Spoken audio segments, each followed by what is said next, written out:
Chapter 1019. A dragon under the eaves had no choice but to lower its head. Tangjing knew when to stop and said, "This time I came to find you for another matter." The five-clawed golden dragon lowered his posture and asked humbly, "What is it?" "It's about the Langya Pavilion." Back then, when he ascended to the 5th level of the Langya Pavilion, he suddenly had an idea. When he looked out of the window of the Langya Pavilion, the area outside of the Langya Pavilion was vast and boundless. He did not know where it was, and he had the urge to explore it. However, this matter was not a small matter, so it was better to ask the five-clawed golden dragon first. "I see that there is an endless area outside the Langya Pavilion.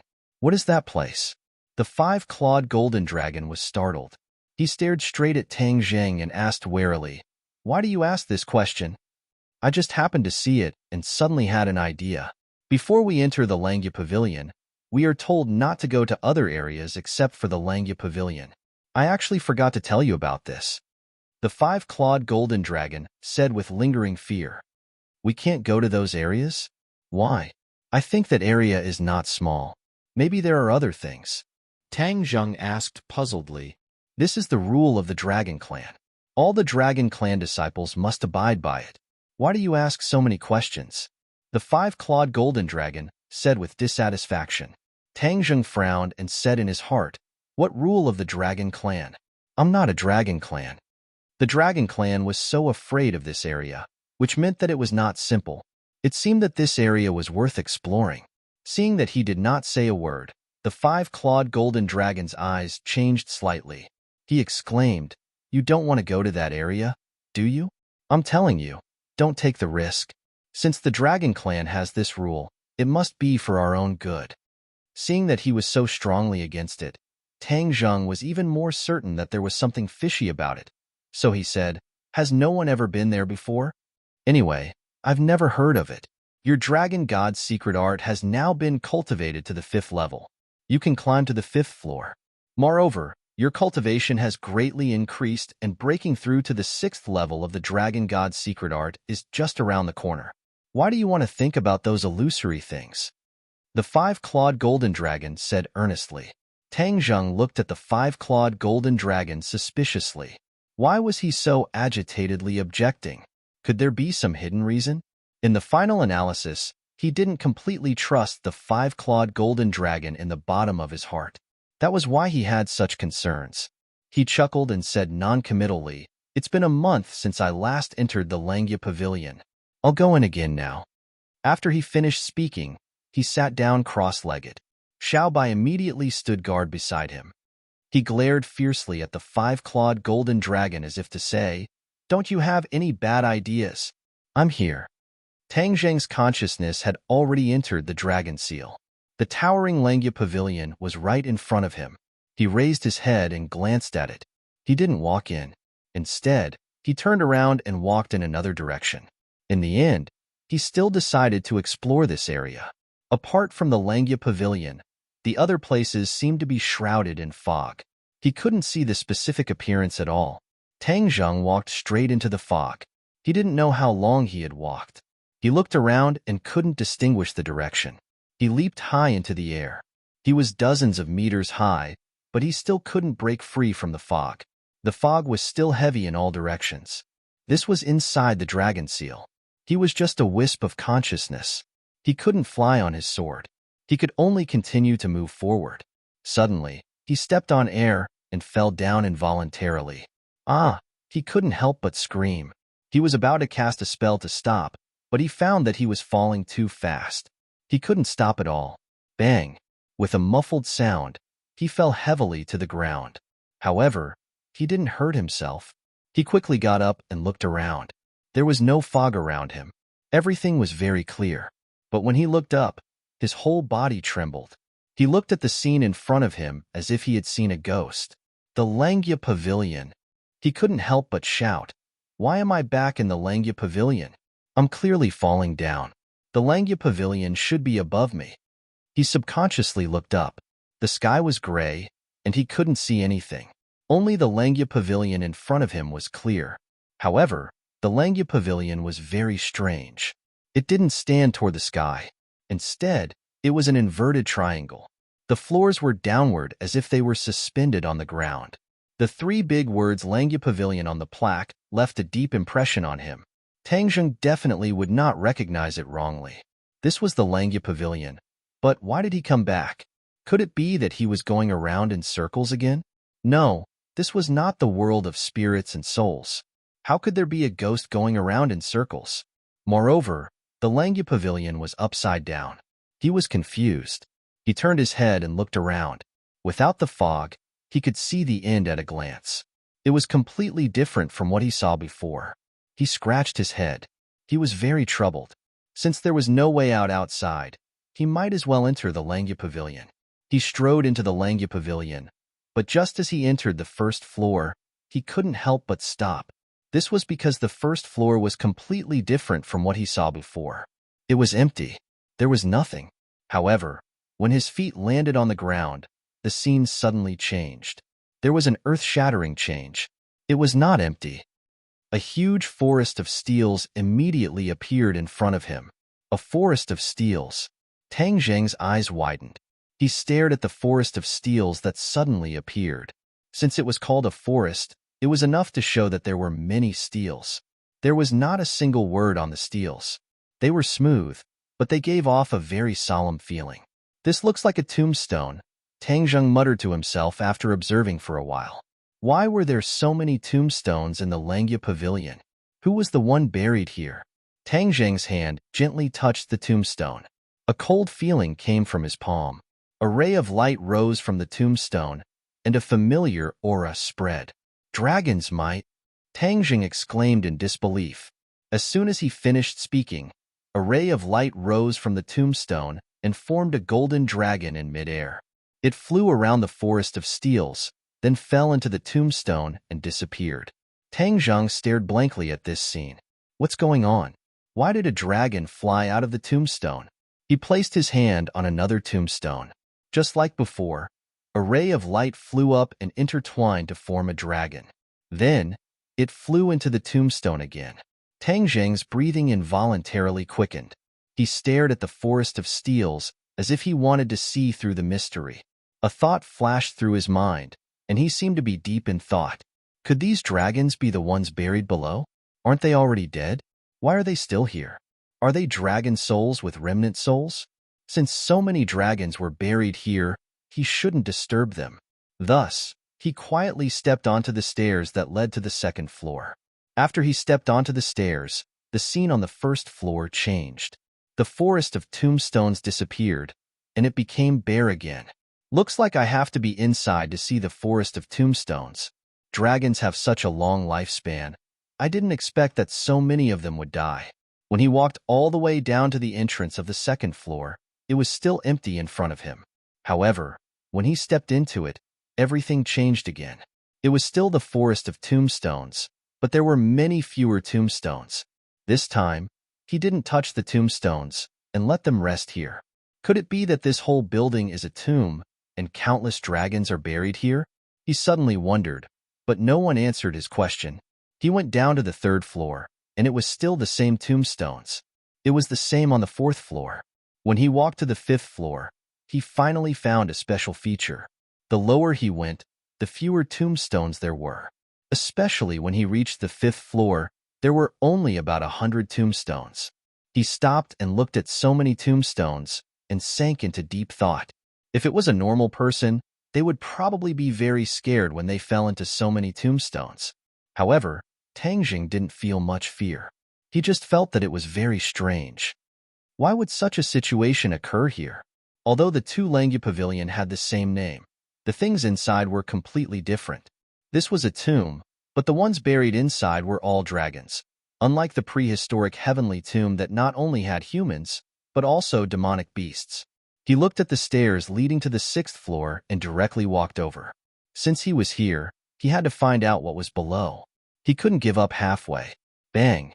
However, when he walked to the front of the stairs and was about to step on it, he was bounced back by a strong force and staggered back. He quickly stabilized his body and looked at the Langya Pavilion in bewilderment. Could it be that this is the same as the Langya Pavilion?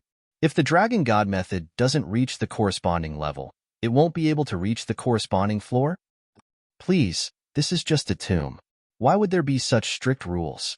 He did not continue to try, nor was he in a hurry to go downstairs. There was nowhere to go outside, and there was only so much space in this space. Therefore, the problem that troubled him now was how to go back. With a thought, he tried to withdraw from the dragon seal, but found that there was no reaction at all. Why? When he was in the Langya pavilion, he could come and go as he pleased. Now, it was as if his freedom was restricted. Could it be that you want to trap me here to death? Since there was no way out, he could only look for another way. His gaze turned and locked onto the stairs leading to the 6th floor. He remembered very clearly that when he tried to force his way to the stairs leading to the higher floors, he was bounced back by that huge force, and then he was forced out of the dragon seal. He wanted to imitate this method, so he circulated his internal energy. Like an angry lion, he rushed up the stairs with a whoosh. Bang! He was once again bounced back and fiercely crashed into the wall. His bones seemed to be about to fall apart, but he still did not retreat. He didn't know whether to laugh or cry. What was going on? Why didn't this method work? Could it be that it could only be done in that Langya pavilion? He rolled his eyes speechlessly. But now that he couldn't leave, could it be that he was trapped here to death? No.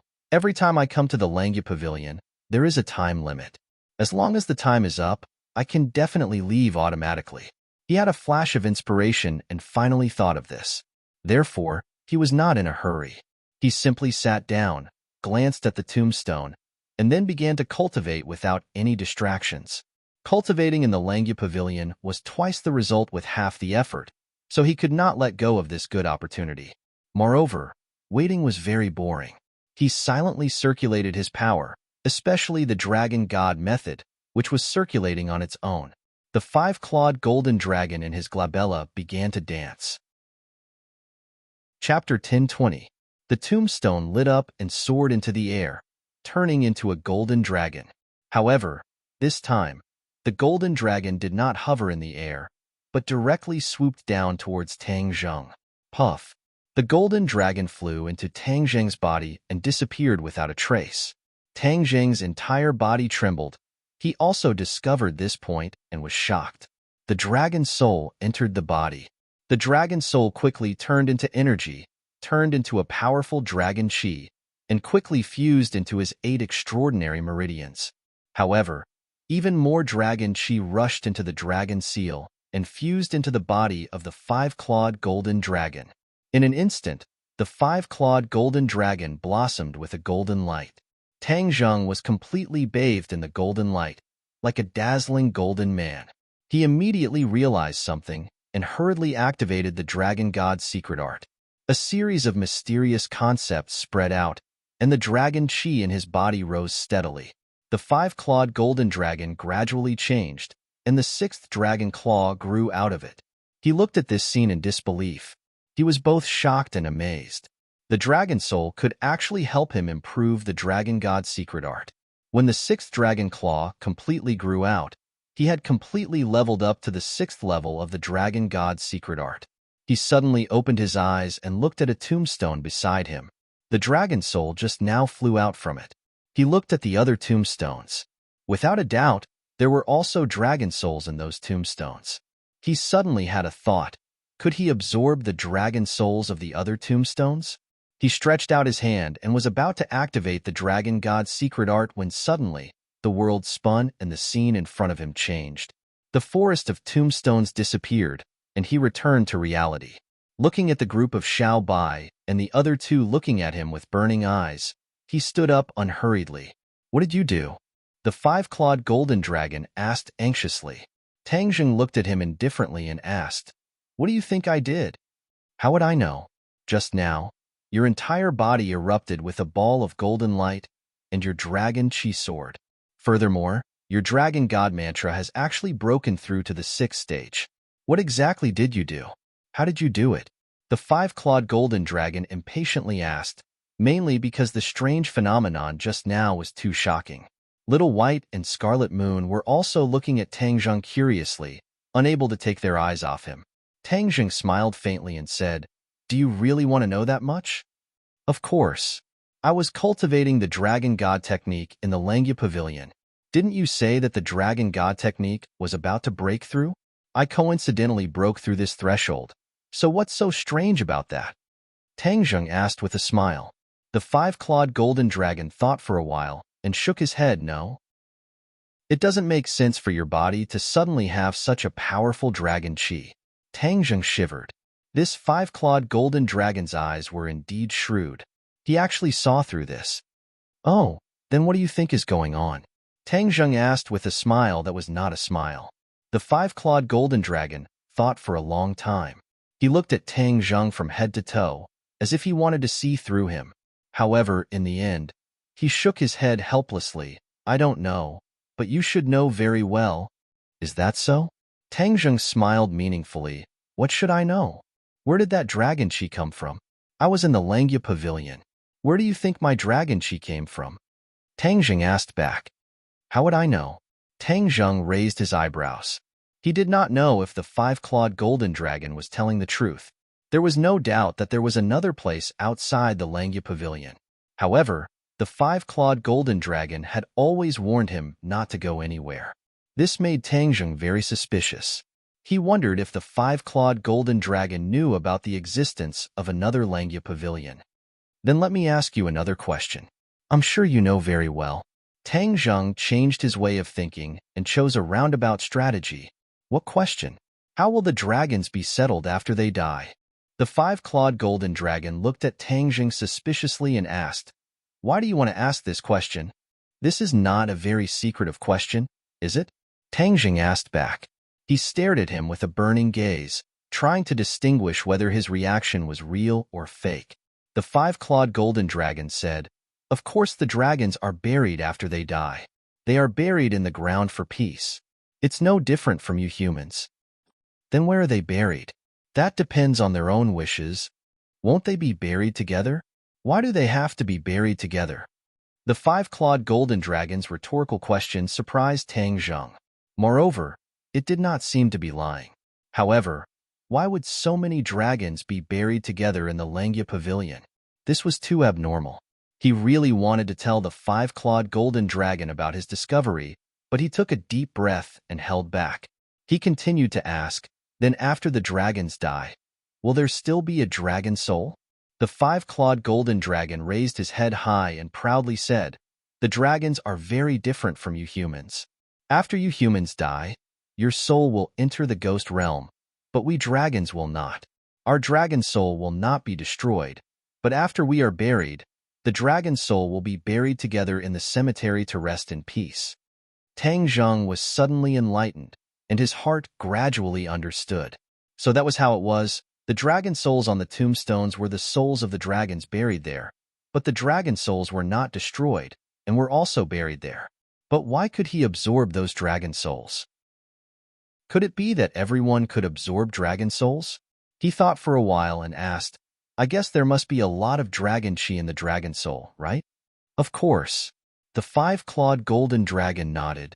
The dragons can absorb dragon chi to improve their cultivation, right? The five-clawed golden dragon was about to nod when he suddenly froze. He looked at Tang Zheng with a complicated expression and asked, What do you mean? Are you talking about absorbing dragon souls and then improving your cultivation? Tang Zheng remained calm. The five-clawed golden dragon roared angrily. Why is your idea as despicable as the Dragon Slayer? Dragon Slayer? Tang Zheng raised his eyebrows. This was the first time he had heard of this term. He couldn't help but stare at the five-clawed golden dragon curiously and asked, What is a dragon slayer?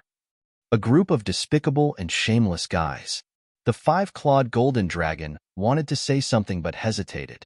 Seeing that Tang Zheng was listening attentively, he didn't dare to not say it. He thought that this wasn't a big secret, so there was no harm in telling him. Thus, the five-clawed golden dragon indignantly said, Dragon Slayer is a general term for a group in the world. Not only are there people in this group, there are also other races, but the only thing they have in common is that they specialize in hunting dragon souls, absorbing the dragon chi in them and then increasing their cultivation. Tang Zheng seemed to have opened the door to a new world. He curiously asked, There is actually such a group in the world. Hasn't your dragon race always been very powerful and aloof? The five-clawed golden dragon seemed a little embarrassed and said, "Even if it is a powerful race, it is difficult to escape the schemes of some sinister and deceitful people, especially these dragon slayers. Not only do they work together to slay dragons, what is even more despicable is that they actually absorb the dragon souls of the buried dragons." Tang Zheng couldn't help but blush. Didn't he also absorb the dragon souls? He was the despicable person that the five-clawed golden dragon said. He coughed twice to cover up the embarrassment in his heart and said, "Then how do you usually deal with these dragon slayers?" "Of course we cut them into 8 pieces." The five-clawed golden dragon said fiercely.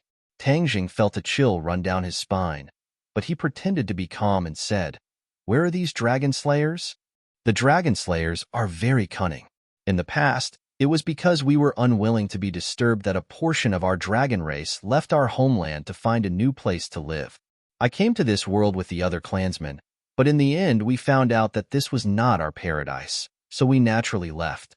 The five-clawed golden dragon said regretfully. However, Tang Zheng's heart jumped wildly. He grasped a key point and asked, "You said that the dragon slayers forced you to leave your homeland. Then how strong are they? Even stronger than your dragon race? How is that possible?"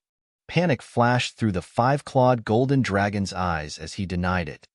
"The dragon race is the strongest. In short, the dragon slayers are very hateful. If I were to meet them, I would definitely tear them into 10,000 pieces. Since the dragon soul is so dangerous, haven't you thought of a way? For example, if you hit the dragon soul in a certain place and then protect it, wouldn't you be able to prevent it from being taken away by the dragon slayers?" Tang Zheng asked deliberately. The five-clawed golden dragon looked at Tang Zheng in surprise and said, "You are really smart. You actually thought of the same method as us back then. However, the dragon slayers are too cunning. No matter where they hide, they can find them like a cat stealing a fish. In the end, because many dragon souls were gathered together, they took advantage of them and their strength increased greatly. It is precisely because of this incident that the dragon slayer's strength increased greatly and posed a huge threat to our dragon race." The five-clawed golden dragon did not finish his sentence. It was precisely because they adopted this strategy that they were wiped out by the dragon slayers. As a result, a large number of dragon souls were taken away and the dragon slayer's strength reached a peak state. They were actually able to threaten the existence of the dragon race, so the dragon race had no choice but to find another place to live. Of course, these secrets would be too embarrassing for the dragon race, so it was impossible for the five-clawed golden dragon to not say it. But what kind of person was Tang Zheng? He could see the big picture from the small details. Through analysis, he gradually comprehended a trace of clues, and his guess was not far from the truth. Immediately, he became even more curious about the dragon slayers. What kind of group could be so powerful? Then what about the tombstone in the Langya Pavilion? Could it be that it was also a place for the dragon race to settle down? Only the dragon race could enter the Langya Pavilion through the dragon seal. The dragon slayers had no way at all. Why didn't the dragon race place all the dragon souls in the Langya Pavilion? Wouldn't everything be fine in that way? He did not know the reason, so he decided to test the five-clawed golden dragon again. He asked, "Five-clawed golden dragon, do you really not know what is in the space outside the Langya Pavilion? Didn't I tell you? The dragon race has a rule that they are not allowed to set foot in that space. They can only go to the Langya Pavilion." The five-clawed golden dragon said impatiently. Seeing that there were no flaws in his words, Tang Zheng decided to believe him first. It seemed that he really did not know about the steel forest. Since that was the case, then he could not tell him. Otherwise, with his temper, he would definitely lose his temper. If he told him that he had absorbed a dragon soul, he was afraid that he would even have thoughts of killing him.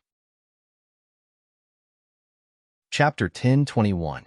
In order to avoid arousing the suspicions of the five-clawed golden dragon, Tang Zheng brought Xiaobai and little Yu Yu out of the imperial city. The harvest this time was quite bountiful, allowing him to come into contact with a brand new world. The legend of the Dragon Slayer made his heart surge, so there was actually such a powerful person in this world. The Dragon Clan was not always aloof and invincible. As long as one was strong enough, there was no need to fear any enemy. The sky revealed a white belly, and the rising sun illuminated the capital, turning it into a golden yellow color. At the end of August, the capital was very hot. Even in the early morning, there was an impulse to soak in ice water. Tang Zheng had long been immune to the cold and heat, sitting in the courtyard leisurely and contentedly watching the rising sun. Xiao Bai rode little Yu back and forth in the courtyard, as if patrolling his own territory. Fang Shishir went to school to prepare for the new students. Lu Qingmei went to work, and went out early in the morning to work on the jewelry. Marshall was not idle either, cultivating in the training room. Speaking of the training room, this was something that the women had fiddled with. They had tidied up a basement and then transformed it into a training room. There were many weapons in it, and there was also a battle room. The women would occasionally have a battle practice on a whim. Tang Zheng had seen it once, and could not help but admit that women were really valiant in battle, especially women against women. They did not have much tenderness for the fairer sex.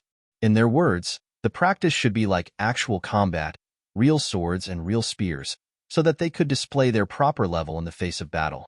It was precisely because of this that the passion of the women in training surged, because everyone wanted to win in the practice.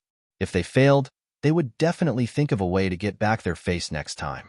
Looking at their tenacity, Tang Zheng praised them a few words, causing the women to be even more motivated. In fact, they were very clear that as Tang Zheng's strength increased, if they did not improve themselves, they would always be protected by Tang Zheng, and they would be a burden. No one wanted to be weak. They were in contact with the strong all day long. This idea was especially strong. After all, leisure time was short. Yen Luyuan hurriedly rushed over. Seeing his leisurely appearance, he plopped down on a nearby chair, crossed his legs and said, "Young Master Tang, your days are too comfortable."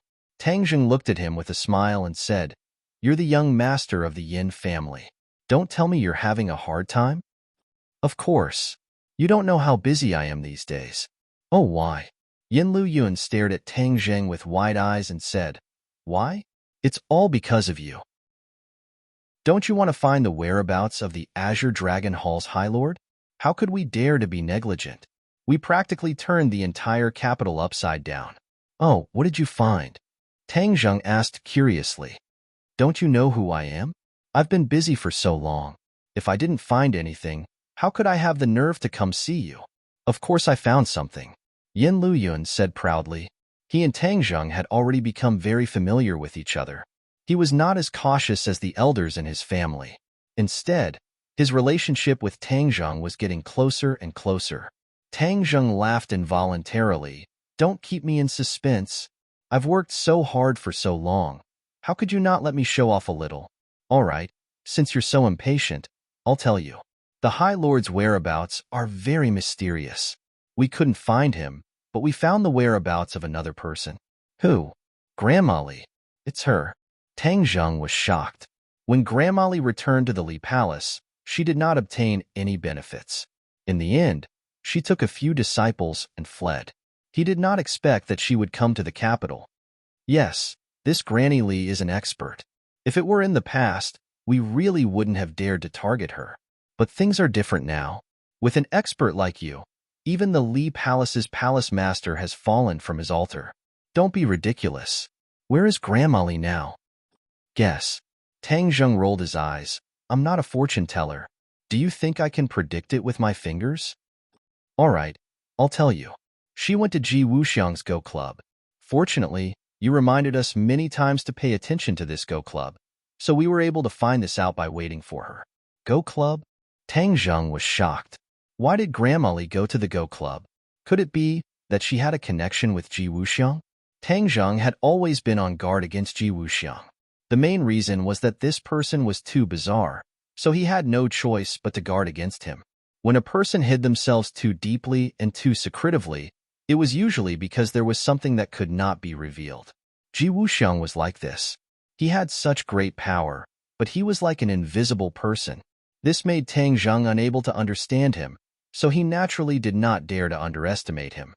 Yes, Grandma Li went to the Go Club, but after she came out, we lost her. After all, she is a martial king. How can we follow her?" Yen Luyuan said regretfully. "Have you seen her since then?" "You don't say." My people have seen her. She goes to the Go Club every once in a while. It's very regular. Yin Luyun said doubtfully. Tang Jing thought for a moment, then suddenly asked, when will she go to the Go Club next time? Today. Tang Jing stood up and said impatiently, let's go. Let's go meet Grandma Li and see what she's up to. Xiaobai and Little Yu jumped out and shouted, Master, we want to go too. Yin Luyun was so frightened by this scene that he sat on the ground and shouted in panic, it can talk? He had seen Xiaobai before, but he had never seen it speak. Now that he saw it, he was scared to death. Tang Zheng was not surprised and said, please, it's not like you don't know about demonic beasts. What's there to be surprised about? Xiaobai's strength has increased, so it's not strange that it can talk. Yin Luyun got up and looked at Xiaobai in shock. Xiaobai looked at him with disdain and said, you're so timid.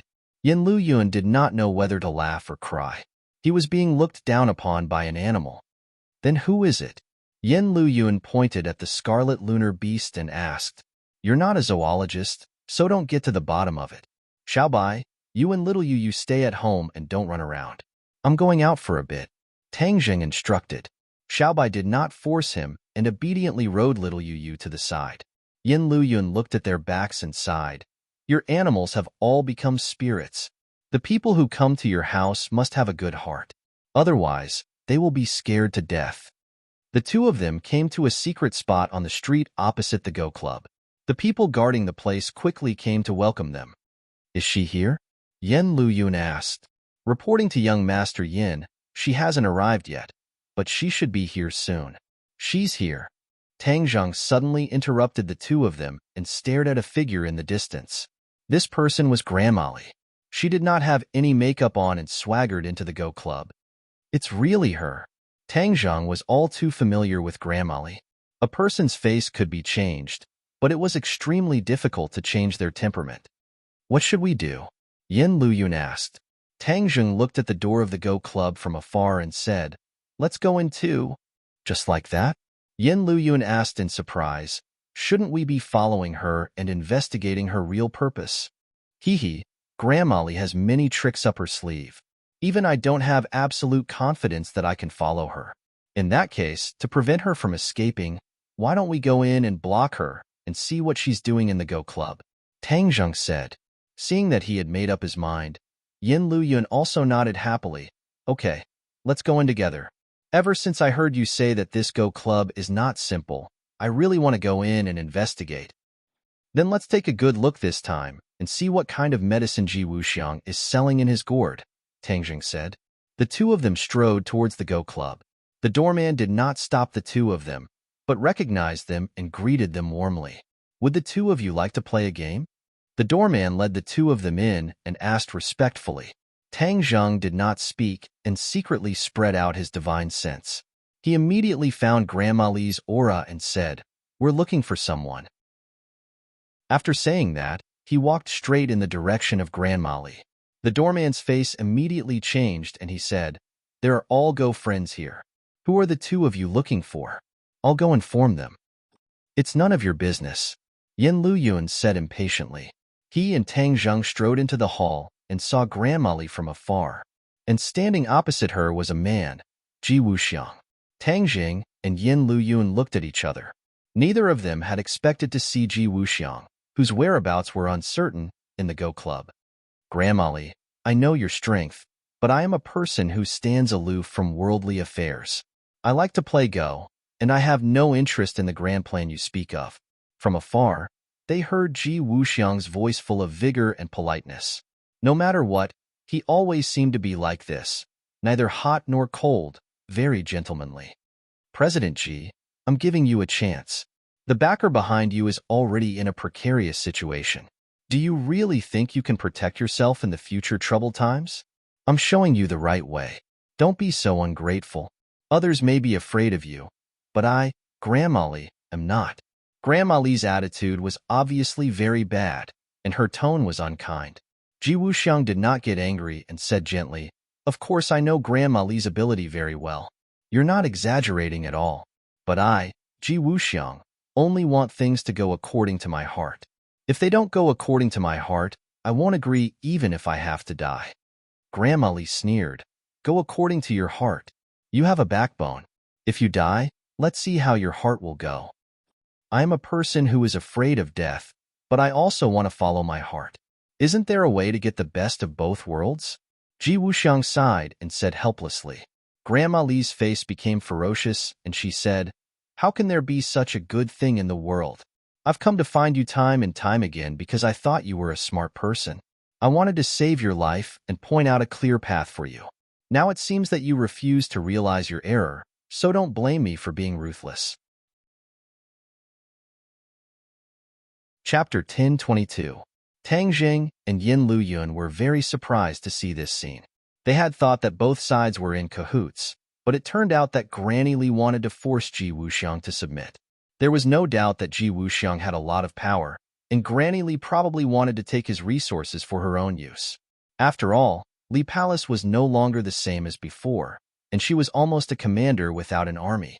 In addition, Granny Li's action was probably not her own idea, but more likely an order from the High Lord. The High Lord must have some ulterior motive and needed Ji Wuxiang's help. No matter what the other party's purpose was, Granny Li must be stopped. Granny Li made her move, and her murderous aura soared to the sky, as if she was determined to kill. Ji Wuxiang was locked on by Granny Li's aura, so he could not escape. He could only watch as Granny Li's skinny hand grabbed his throat. Although there were other Go players in the Go Club, they could not stop her. It seemed that Ji Wuxiang would definitely die. Stop! Tang Zheng gave a deep roar as he charged towards Granny Li. His large hand reached out and grabbed Granny Li's back. Just as Granny Li's hand was about to hit Ji Wuxiang, she heard the sound of something breaking through the air and a familiar roar. Her face turned pale with fright as she flipped in the air and sent a palm towards Tang Zheng. Bang! The two palms collided, and Granny Li was sent flying, breaking a pillar and falling in a corner. She spat out a mouthful of blood, and her face was deathly pale. Tang Zheng, it's you again. Why are you always haunting me? Granny Li roared hysterically. Ji Wuxiang breathed a sigh of relief. His whole body went limp, and he staggered, almost falling. He looked at Tang Zheng, gasping for breath, and squeezed out a smile that was uglier than crying. Young Master Tang, thank you for saving my life. Tang Zheng nodded slightly. At this moment, Granny Li seemed to understand that this operation had failed, so she got up in a sorry state and jumped up into the sky. Bang! A big hole appeared in the blue tiles of the roof. Granny Li rushed up the roof and fled. Where are you going? How could Tang Zheng watch helplessly as the cooked duck flew away? So he hurriedly chased after her. When his feet landed on the roof, he saw Granny Li, like a monkey, scampering into the nearby shopping mall. Unwilling to give up, Tang Zheng hurriedly chased after him. The shopping mall was bustling with people, and there was no sign of Granny Li. It was more difficult than finding a needle in a haystack. Tang Zheng angrily stomped his foot and gnashed his teeth. Granny Li is really cunning. She let her slip away so easily. If this Go Club hadn't been built in the midst of chaos, she wouldn't have been able to escape no matter what. A moment later, he returned to the Go Club. Although Ji Wuxiang was still in a state of shock, he was a tyrant after all. He quickly regained his composure on the surface and chatted happily with Yin Luyun. Seeing that Tang Zheng had returned, Yin Luyun hastily asked, Where is Granny Li? Tang Zheng helplessly shook his head. She escaped? Alas, that's a pity. Yin Luyun sighed. Ji Wuxiang said, This Granny Li is very cunning. This is also the downtown area. Young Master Tang doesn't need to worry about it. She escaped this time, but it won't be so easy next time. It's all thanks to young Master Tang and young Master Yan's help. Otherwise, my life would have been lost to Granny Li's evil hands. Tang Zheng stared at Ji Wuxiang without saying a word. Ji Wuxiang was startled and fell into contemplation. After a while, he said in a deep voice, I know young Master Tang has a lot of questions. Feel free to ask. I'll tell you everything I know. Good. Since Manager Ji is so straightforward, I won't beat around the bush. What is Granny Li's purpose for coming to Manager Ji? Tang Zheng asked straightforwardly. Ji Wuxiang smiled bitterly. What purpose could there be? They want to win me over. They want me to submit to the Azure Dragon Palace. Submit to the Azure Dragon Palace. Tang Jing's head moved. The Azure Dragon Palace was a very strict organization. Why would they want to recruit talents? But after thinking about it, he felt relieved. The Azure Dragon Palace had lost many people at his hands. The martial organization, Li Palace, and Sword Pavilion were all out of their control. The High Lords would naturally want to add new blood and restore the Azure Dragon Palace's glory. But the Azure Dragon Palace had always attached great importance to martial strength. Although Ji Wuxiang had a lot of power, he was still just an ordinary person. What did the High Lords see in him? A man fears fame just as a pig fears being fat. I, Ji Wuxiang, have been living in seclusion for the past few years. I have tried my best not to show myself in public because I was afraid of this kind of trouble. But now it seems that my actions were not effective. In the end, I was targeted by the Azure Dragon Palace. The Azure Dragon Palace is more terrifying than the other powers. They eat people without spitting out the bones. So, how could I dare to agree to them?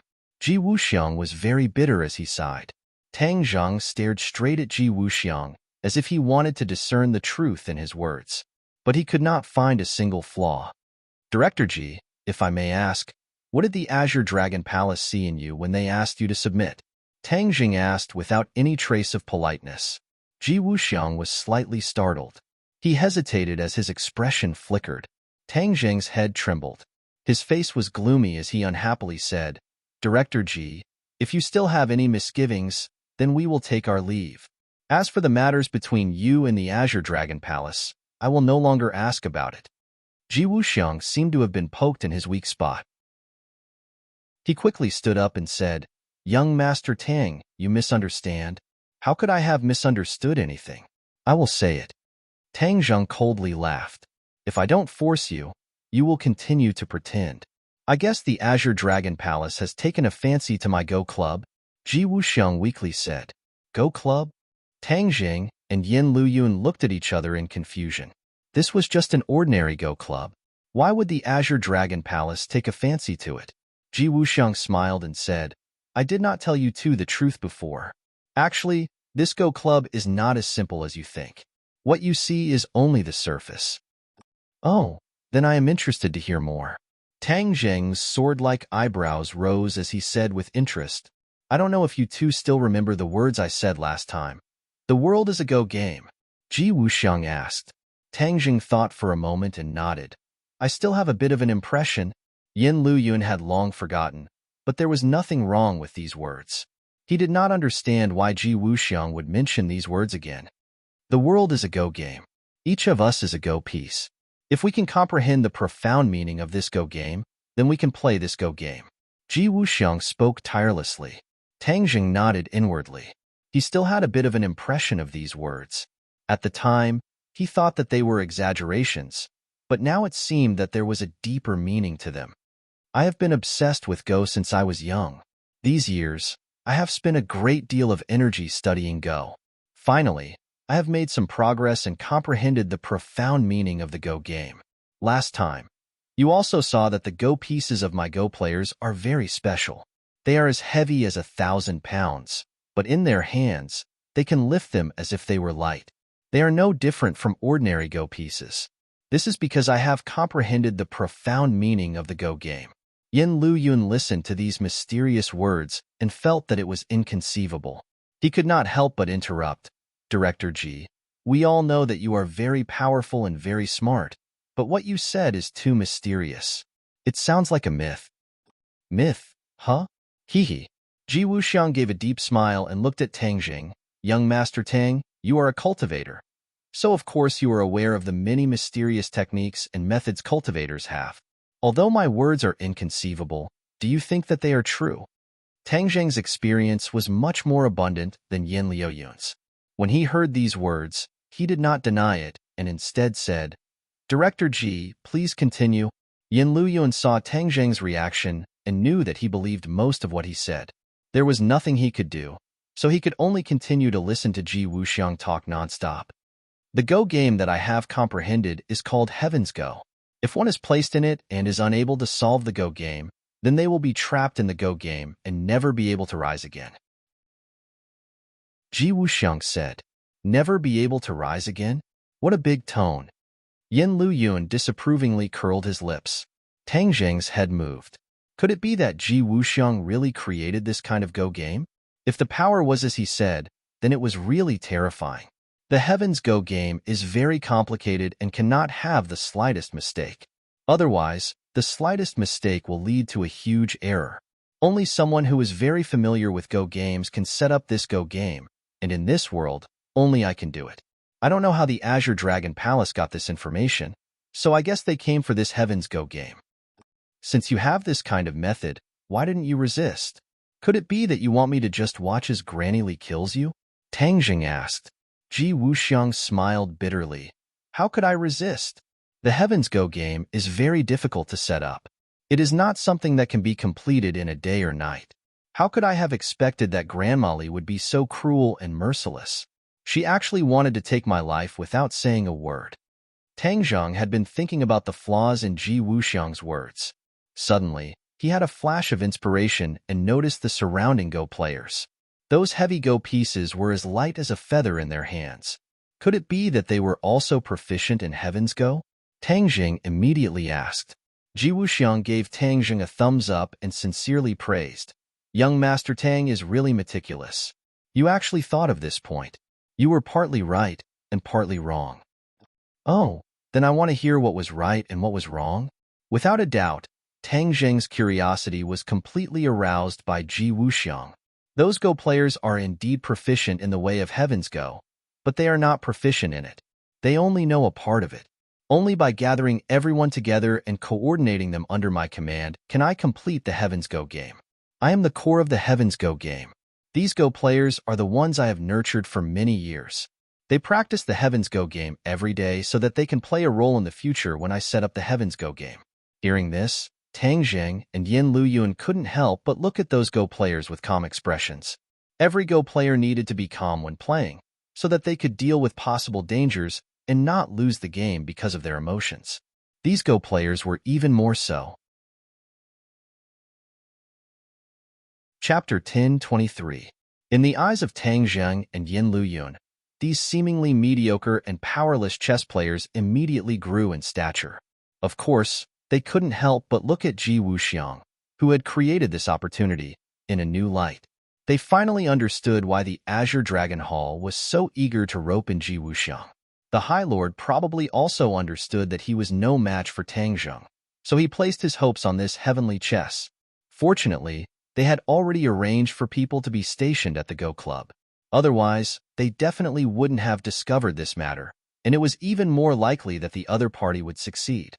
During this period of time, Granny Li has been constantly persuading me. I originally didn't want to pay attention to her, but when I thought of the Azure Dragon Hall's illustrious reputation, I felt that it wouldn't do to just ignore her.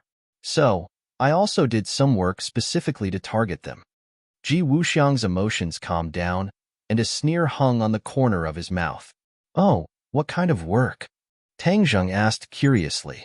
Ji Wuxiang was being bullied to the point of being above his head, and with his temper, it was impossible for him to not do anything. Sure enough, Ji Wuxiang said, I used various methods and finally determined Granny Li's hiding place. Tang Jing and Yin Luyun looked at each other. The people sent by Yin Luyun hadn't found any reliable information at all. They didn't expect that Ji Wuxiang would beat them to it. Once they knew where Granny Li was hiding, it would naturally be of great use. Tang Zheng couldn't wait to ask, then where is she hiding? Ji Wuxiang immediately gave him an address. Tang Zheng turned around and left without looking back, saying, Young Master Yin, you stay here first. I'll be back soon. As soon as he finished speaking, he disappeared without a trace. In the west of the city, in a quiet house, a figure flashed and directly jumped over the wall of the courtyard. Immediately, a few feminine shouts rang out. Who is it? Whoosh! 10 or so attacks came unexpectedly, one after another flying towards Tang Zheng. Before Tang Zheng's feet touched the ground, his body spun, creating a whirlwind. With a series of clanging sounds, he repelled the incoming enemies and landed firmly on the ground. His eyes were like lightning as he looked at this group of people. It's you. Cries of surprise rang out again. The 10 or so pretty girls all stared at Tang Zheng. They were both shocked and angry. So it was Li Xiaoyan's Xiaobai face. That slut took over the magpie's nest, betrayed the palace master, and seized the Li Palace. Now you actually dare to deliver yourself to my doorstep? Where's that slut Li Xiaotian? Was she here as well? Tell her to come out and hide in the back like a coward. Ying Yu's face was as cold as ice as she scolded. As the direct disciple of Granny Li, her life had undergone earth-shattering changes. She had become like a stray dog, hiding in the courtyard of the capital. All of this was thanks to Li Xiaotian. Her anger towards Li Xiaotian was difficult to conceal. Of course, she also did not have a good impression of Tang Zheng. Although her voice was stern, her heart was filled with worry. Her whereabouts had been exposed. If other enemies came to attack, then they might not be a match for them. The palace master had not returned after leaving, and she did not know where he went. What should she do? At present, she could only temporarily stabilize the other side and wait for the palace master to come back and deal with him. Tang Zheng also recognized Ying Yu and said, "So it wasn't just Granny Li who came to the capital. Even you remnants of the Li Palace came with her. We are the legitimate members of the Li Palace. That slut Li Xiaotian is a traitor," Ying Yu loudly retorted. Tang Zheng did not want to be entangled with the other side and asked, "Where is Granny Li?" Just now, she escaped. Now that she has nowhere to run, let her come out and see me. As a grand expert, she shouldn't be too afraid to show her face, right? Ying Yu's expression suddenly changed as she cried out in alarm. "What did you say? You've seen the palace master?" "Of course. Just now, she escaped. Now, she won't be so lucky." Ying Yu's heart thumped as her mind madly jumped. Suddenly realizing that the situation was bad, she gradually began to think of retreating. She no longer hoped for the palace master to save her, so she loudly shouted, "Kill him." Then, like a loach, she retreated backwards. The others quickly rushed forward and fiercely attacked Tang Zheng. Tang Zheng's eyes flashed with a cold light as he attacked like lightning. The person at the front was struck in the throat and immediately fell to the ground, unable to get up. The others also followed in his footsteps. None of them could withstand a single blow, and were knocked down one after another. Compared to the current Tang Zheng and these ordinary martial artists, one was in the sky and one was on the ground. Even if the other side had more people, they would not be of much use. Everyone fell to the ground, but Ying Yu had just jumped onto the courtyard wall, trying to escape. Tang Zheng casually broke off a branch and turned it into a sharp sword, which flew towards Ying Yu with a sound. Ying Yu screamed and fell from the courtyard wall. Struggling to get up, she found that the place where her leg had been hit was painful as if it had been broken. Her eyes flashed with despair as she raised her head to look, coincidentally meeting Tang Zheng's gaze. "Now you can't escape. Be honest, where is Granny Li now?" Tang Zheng asked coldly. "I don't know." Ying Yu's answer was resolute. "You want me to betray the palace master? In your dreams. Is that so? Then I will make you wish you were dead. That feeling won't be good." "In the end, you will still tell me," Tang Zheng said lightly. Ying Yu shuddered, her eyes filled with fear, but she still gritted her teeth and refused to speak. "Dream on. I don't know the whereabouts of the palace master. Even if I did, I would never tell you." Tang Zheng did not believe her. Since she was an enemy, there was no need to be merciful, so he directly used his soul-searching technique. Ying Yu screamed and tried to resist, but in the end, she fell to the ground weakly and became a fool. Tang Zheng narrowed his eyes slightly. The information obtained from the soul-searching technique showed that she was not lying. She really did not know the whereabouts of Granny Li. It was just that Tang Zheng had figured out their whereabouts during this time. Since the defeat of the Li Palace, they had come to the capital and were all placed in this courtyard by Granny Li. From then on, Granny Li left early and returned late. No one knew what she was busy with. No one knew, just like prisoners, they stayed in this small courtyard every day. Granny Li was very dignified, so even if they had doubts in their hearts, no one dared to question or ask. They believed that the palace master must have her own plans and would make a comeback in the near future. But it seemed that they would not live to see that day. Tang Zheng let out a long sigh. Even Ying Yu did not know, let alone the others. This trip could be considered a waste of time. What he did not know was that outside the courtyard, there was a pair of eyes looking at this courtyard from afar. This was Granny Lee.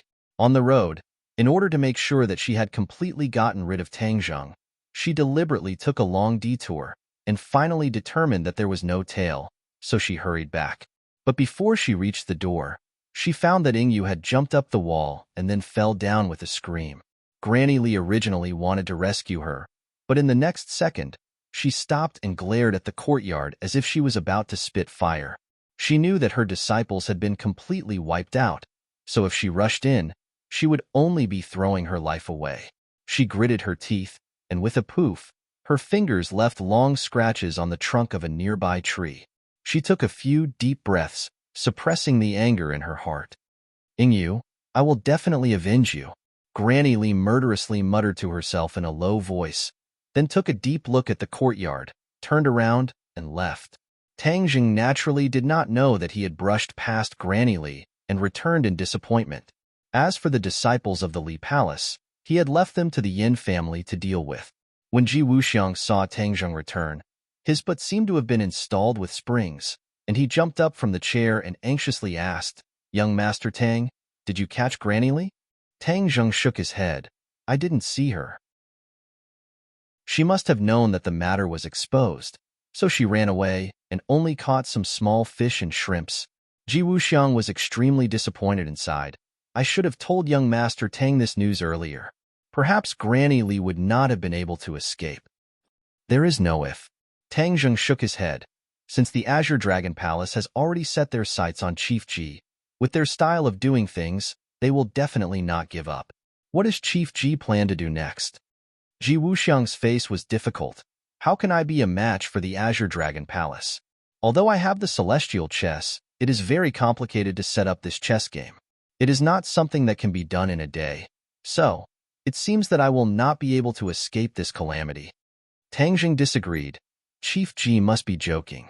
Your connections are unparalleled, and you have been doing well in the capital these past few years. No one dares to provoke you. This is a great ability, so how can there be no way? AI, Granny Lee is right about one thing. The backing behind me is already on the verge of collapse. My good days are coming to an end. Ji Wuxiang shook his head and sighed. Tang Zheng and Yin Luyun looked at each other, their eyes flashing with a strange light. There was no doubt that Ji Wuxiang was extremely mysterious to the public. Even the great families knew very little about him. They only knew that he had a lot of power, and that there were very few things that he could not handle. Everyone guessed that he had a great backer, but no one knew who it was. Ji Wuxiang looked at the two and smiled bitterly. I know how you guys usually guess about me. In my line of work, the more mysterious and unpredictable I am, the better. This is my best protection. Since I am indebted to the two of you for saving my life, I, Ji Wuxiang, will not hide anything from you. I, Ji Wuxiang, have always been clear about gratitude and grudges. So, there is no harm in telling you. Tang Zheng and Yin Luyun both opened their eyes wide in curiosity, waiting for his answer. When they heard Ji Wuxiang say a name, Tang Zheng and Yin Luyun's faces changed dramatically. Because this name was too famous. It was a person who was as famous as the chief in power, and even more senior. Ji Wuxiang seemed to have expected the two's reaction. He continued, these years, I have obtained too many benefits for him. So, in the eyes of the upper class, I am a thorn in their side. Many people want to take me down. My backer is old enough, and he is at a disadvantage in this power struggle. His butt is not clean either. In recent years, the tiger hunting operation has been in full swing, and he is lacking a real tiger. So, I am afraid that my backer will become this tiger and be knocked off his pedestal. Tang Zheng was overwhelmed with shock. There were actually so many secrets that no one knew. Chapter 1024. In order to avoid arousing the suspicions of the five-clawed golden dragon, Tang Zheng brought Xiaobai and little Yu Yu out of the imperial city. The harvest this time was quite bountiful, allowing him to come into contact with a brand new world. The legend of the Dragon Slayer made his heart surge.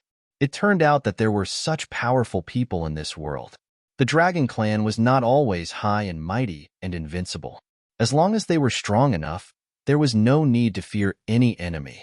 The sky revealed a white belly, and the rising sun illuminated the capital, turning it into a golden yellow. At the end of August, the capital was very hot. Even early in the morning, there was an impulse to soak in ice water. Tang Zheng had long been immune to the cold and heat. He sat in the courtyard and watched the rising sun. Xiao Bai rode little Yu back and forth in the courtyard, as if he was patrolling his own territory. Fang Shishir went to school to prepare for the new students. Lu Qingmei went to work, and went out early in the morning to work on the jewelry. Marshall was not idle either. He was cultivating in the training room. Speaking of the training room, this was something that the women fiddled with. They tidied up a basement and then transformed it into a training room. There were many weapons in it, and there was also a battle room. The women would occasionally have a battle practice on a whim. Tang Zheng had seen it once and could not help but admit that when women fought, they were really valiant. Especially when women fought against women, they did not have much tenderness for the fairer sex. In their words, practice should be the same as actual combat, with real swords and real spears. Only then would they be able to display their full potential. It was precisely because of this that the women's passion for training was high, because everyone wanted to win in the training. If they failed, they would definitely think of a way to get back at them next time. Looking at their tenacity, Tang Zheng praised them a few times, causing the women to be even more motivated.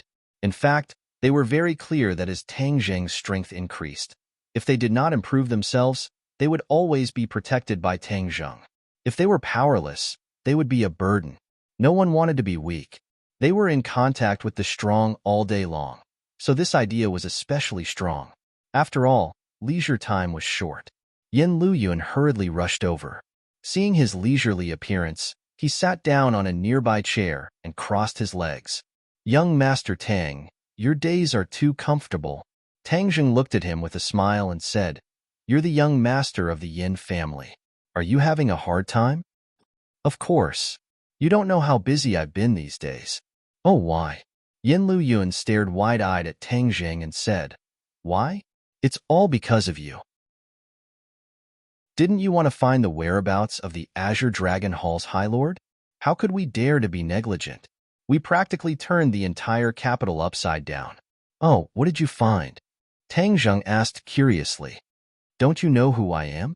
I've been busy for so long. If I didn't find anything, how could I have the nerve to come see you?"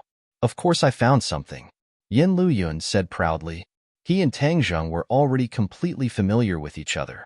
He was not as cautious as the elders in his family. Instead, he was getting closer and closer to Tang Zheng.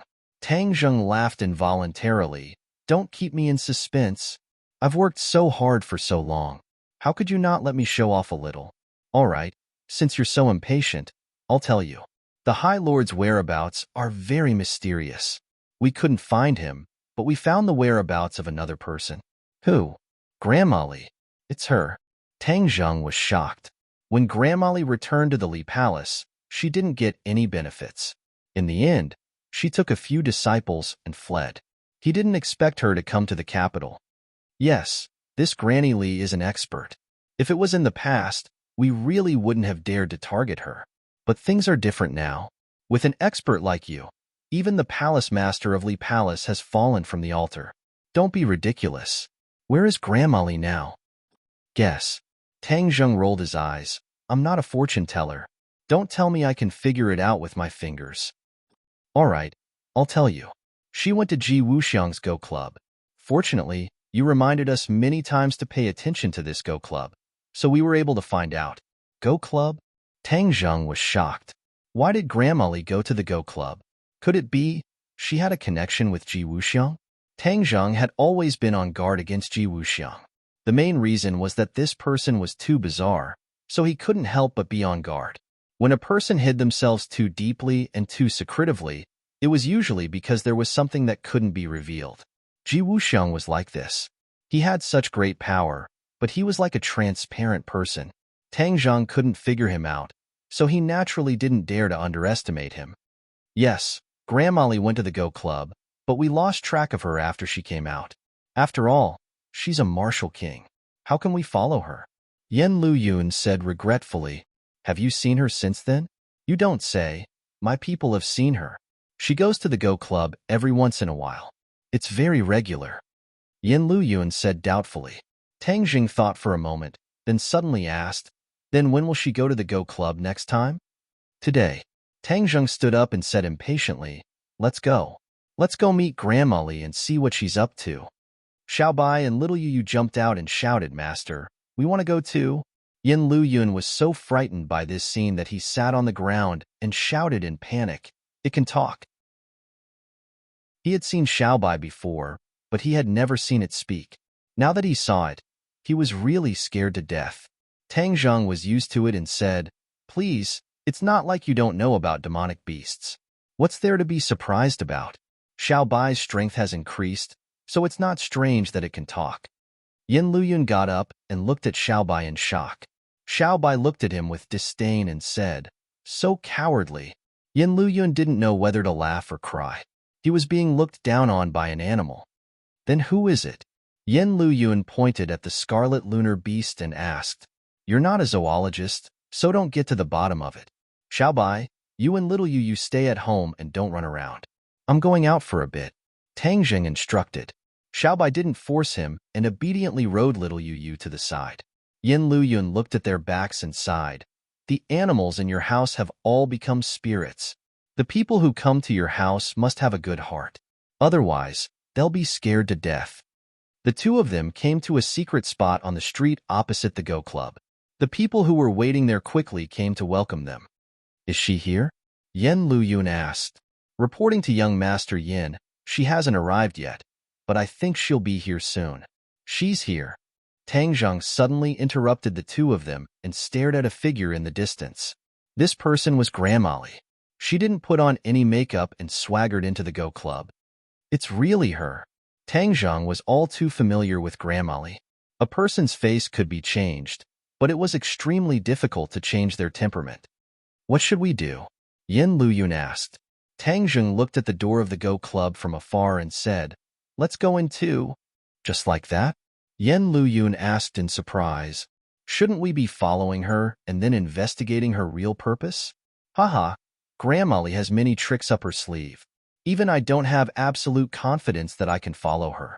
In that case, in order to prevent her from slipping away, why don't we go in and block her and see what she's doing in the Go Club? Tang Zhang said. Seeing that he had made up his mind, Yin Luyun nodded happily. Okay, let's go in together. Ever since I heard you say that this Go Club isn't simple, I really want to go in and explore it. Then let's take a good look this time and see what Ji Wuxiang is selling in his gourd, Tang Zhang said. The two of them strode towards the Go Club. The doorman didn't stop them, but recognized them and greeted them warmly. Would you two like to play a game? The doorman led the two in and asked respectfully. Tang Zhang didn't speak and secretly spread out his divine sense. He immediately found Grandma Li's aura and said, we're looking for someone. After saying that, he walked straight in the direction of Grandma Li. The doorman's face immediately changed and he said, everyone here is a Go player. If you're looking for someone, I'll inform them.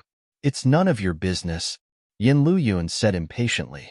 He and Tang Zhang strode into the hall and saw Grandma Li from afar. Standing opposite her was a man, Ji Wuxiang. Tang Jing and Yin Luyun looked at each other. Neither of them had expected to see Ji Wuxiang, whose whereabouts were unpredictable, in the Go Club. Grandma Li, I know your strength, but I'm a person who stands aloof from worldly affairs. I usually like to play Go. I'm not interested in the grand plan you speak of. From afar, they heard Ji Wuxiang's voice full of energy and courteous. No matter what, he always seemed to be like this, neither hot nor cold, very gentlemanly. President Ji, I'm giving you a chance. The backer behind you is already in a precarious situation. Do you really think you can protect yourself in the future troubled times? I'm giving you a clear path. Don't be ungrateful. Others may be afraid of you, but I, Grandma Li, am not afraid of you. Grandma Li's attitude was obviously very bad, and her tone was unkind. Ji Wuxiang did not get angry and gently said, I'm very clear about Grandma Li's ability. These words are not exaggerated at all. But I, Ji Wuxiang, only want things to go according to my heart. If they don't go according to my heart, Even if I die, I won't agree. Grandma Lee sneered.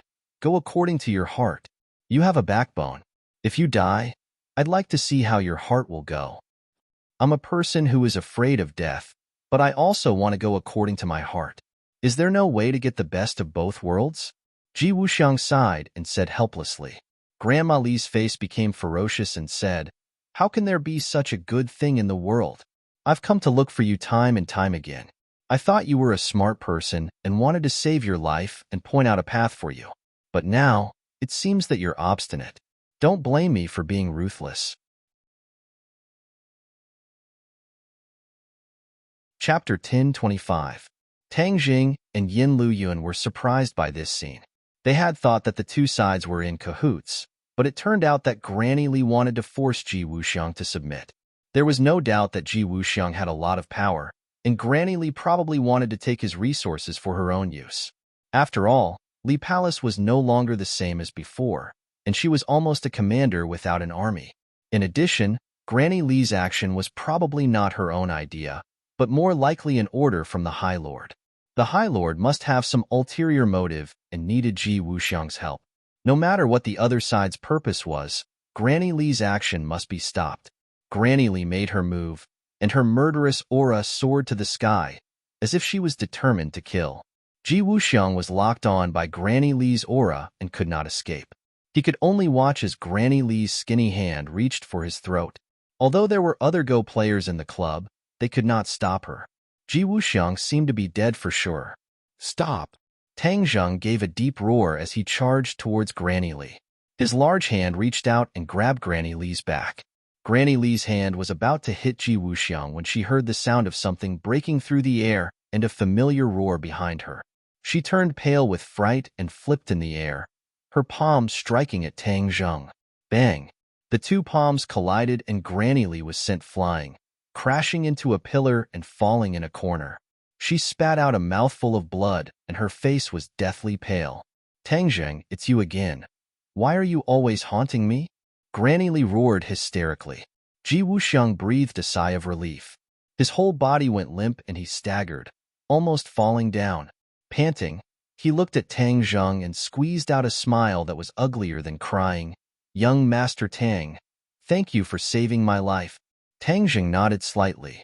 At this moment, Granny Li seemed to understand that the operation had failed, so she got up and leaped into the sky. Bang! A big hole appeared in the blue tiles of the roof. Granny Li jumped up and fled. Where are you going? How could Tang Zheng watch helplessly as the cooked duck flew away? So he hurriedly chased after her. When his feet landed on the roof, he saw Granny Li, like a monkey, scampering into the nearby shopping mall. Unwilling to give up, Tang Zheng hurriedly chased after him. The shopping mall was bustling with people, and there was no sign of Granny Li. It was more difficult than finding a needle in a haystack. Tang Zheng angrily stomped his foot and gnashed his teeth. Granny Li is really cunning. She let her slip away so easily. If this Go Club hadn't been built in the midst of chaos, she wouldn't have been able to escape no matter what. A moment later, he returned to the Go Club. Although Ji Wuxiang was still in a state of shock, he was a tyrant after all. He quickly regained his composure on the surface and chatted happily with Yin Luyuan. Seeing that Tang Zheng had returned, Yin Luyuan hastily asked, Where is Granny Li? Tang Zheng helplessly shook his head. She escaped? Alas, that's a pity. Yin Luyuan sighed. Ji Wuxiang said, This Granny Li is very cunning. This is also the downtown area. Young Master Tang doesn't need to worry about it. She escaped this time, but it won't be so easy next time. It's all thanks to young Master Tang and young Master Yan's help. Otherwise, my life would have been lost to Granny Li's evil hands. Tang Zheng stared at Ji Wuxiang without saying a word. Ji Wuxiang was startled and fell into contemplation.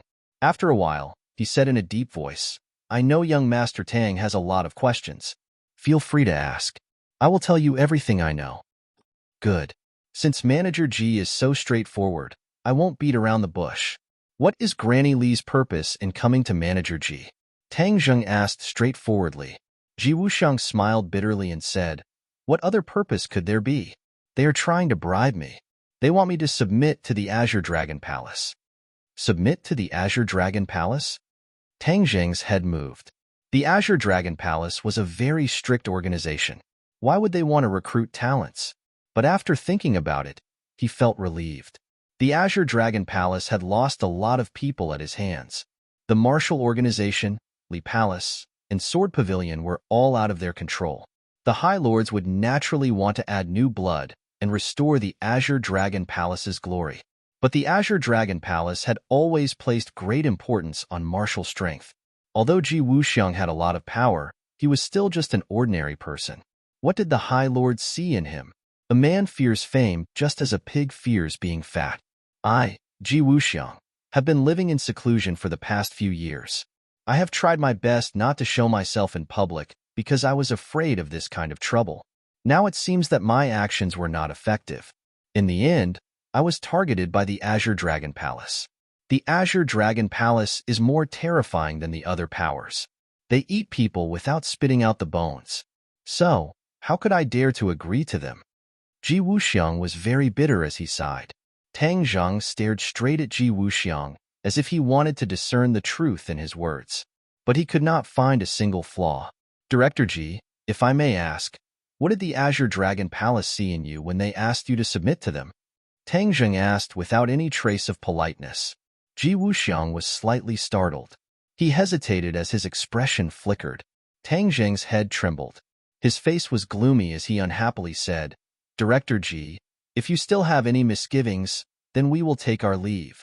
As for the matters between you and the Azure Dragon Palace in the future, I will no longer ask about it. Ji Wuxiang seemed to have been poked in his weak spot. He quickly stood up and said, Young Master Tang misunderstands. How could I have misunderstood? I'll say it. Tang Zheng coldly laughed. If I don't force you, you'll continue to pretend. I guess that the Azure Dragon Palace has taken a fancy to my Go Club. Ji Wuxiang weakly said, Go Club? Tang Zheng and Yin Luyun looked at each other in confusion. This was just an ordinary Go Club. Why would the Azure Dragon Palace take a fancy to this place? Ji Wuxiang smiled and said, I didn't tell you two the truth before. Actually, this Go Club is not as simple as you think it is. What you see is only the surface. Oh, then I'm interested to hear more. Tang Zheng raised his eyebrows and said with interest, I don't know if you two still remember what I said last time. The world is a Go game. Ji Wuxiang asked. Tang Zheng thought for a while and nodded. I have a bit of an impression of it. Yin Luyan had long since forgotten, but there was nothing wrong with this sentence. He did not understand why Ji Wuxiang would bring it up again. The world is a Go game. Each of us is a Go piece. If we can comprehend the profound meaning of this Go game, then we can play this Go game. Ji Wuxiang spoke tirelessly. Tang Zheng nodded inwardly. He still had a bit of an impression of these words. At the time, he thought that they were exaggerations, but now it seemed that there was a deeper meaning to them. I've been obsessed with Go since I was young. I've spent a lot of energy studying Go and finally made some progress. I've comprehended the profound meaning of the Go game. Last time, you also saw that the Go pieces here are very special. They are as heavy as 1,000 pounds, but in their hands, they can lift them as if they were light. They are no different from ordinary Go pieces. This is because I've comprehended the profound meaning of the Go game. Yin Luyun listened to these mysterious words and felt that it was inconceivable. He could not help but interrupt. Director Ji, we all know that you are very powerful and very smart, but what you said is too mysterious. It sounds like a myth. Myth, huh? Hee hee. Ji Wuxiang smiled meaningfully and looked at Tang Zheng. Young Master Tang, you are a cultivator. Of course you are aware of the many mysterious techniques and methods cultivators have. Although my words are inconceivable, do you think it is possible for them to be true? Tang Zheng's experience was obviously much richer than Yin Luyun. After hearing these words, he did not deny it. Instead, he said, Director Ji, please continue. Yin Luyun saw Tang Zheng's reaction and knew that he was 70 to 80% convinced. There was nothing he could do, so he could only continue to listen to Ji Wuxiang talk nonstop. The Go game that I've comprehended is called Heaven's Go. If you are placed in it and are unable to solve the Go game, then you will be trapped in the Go game forever. Ji Wuxiang said, Forever unable to turn over. What a big tone. Yin Luyun disapproved as he curled his lips. Tang Zheng's head moved. Could it be that Ji Wuxiang had really created this kind of Go game? If the power was as he said, then it was really terrifying. The Heaven's Go game is very complicated. There can't be the slightest mistake. Otherwise, the slightest mistake will lead to a huge error. Only people who are very familiar with Go games can set up this Go game, and in this world, only I can do it. I don't know how the Azure Dragon Palace got this information, so I guess they came for this Heaven's Go game. Since you have this kind of method, why didn't you resist? Could it be that you want me to watch as Granny Li kills you? Tang Jing asked. Ji Wuxiang smiled bitterly. How could I resist? This Heaven's Go game is very difficult to set up. It's not something that can be completed in a day or night. How could I have expected that Grandma Li would be so cruel and merciless? She actually wanted to take my life without saying a word. Tang Zhang had been thinking about the flaws in Ji Wuxiang's words. Suddenly, he had a flash of inspiration and noticed the surrounding Go players. Those heavy Go pieces were as light as a feather in their hands. Could it be that they were also proficient in Heaven's Go? Tang Jing immediately asked. Ji Wuxiang gave Tang Jing a thumbs up and sincerely praised.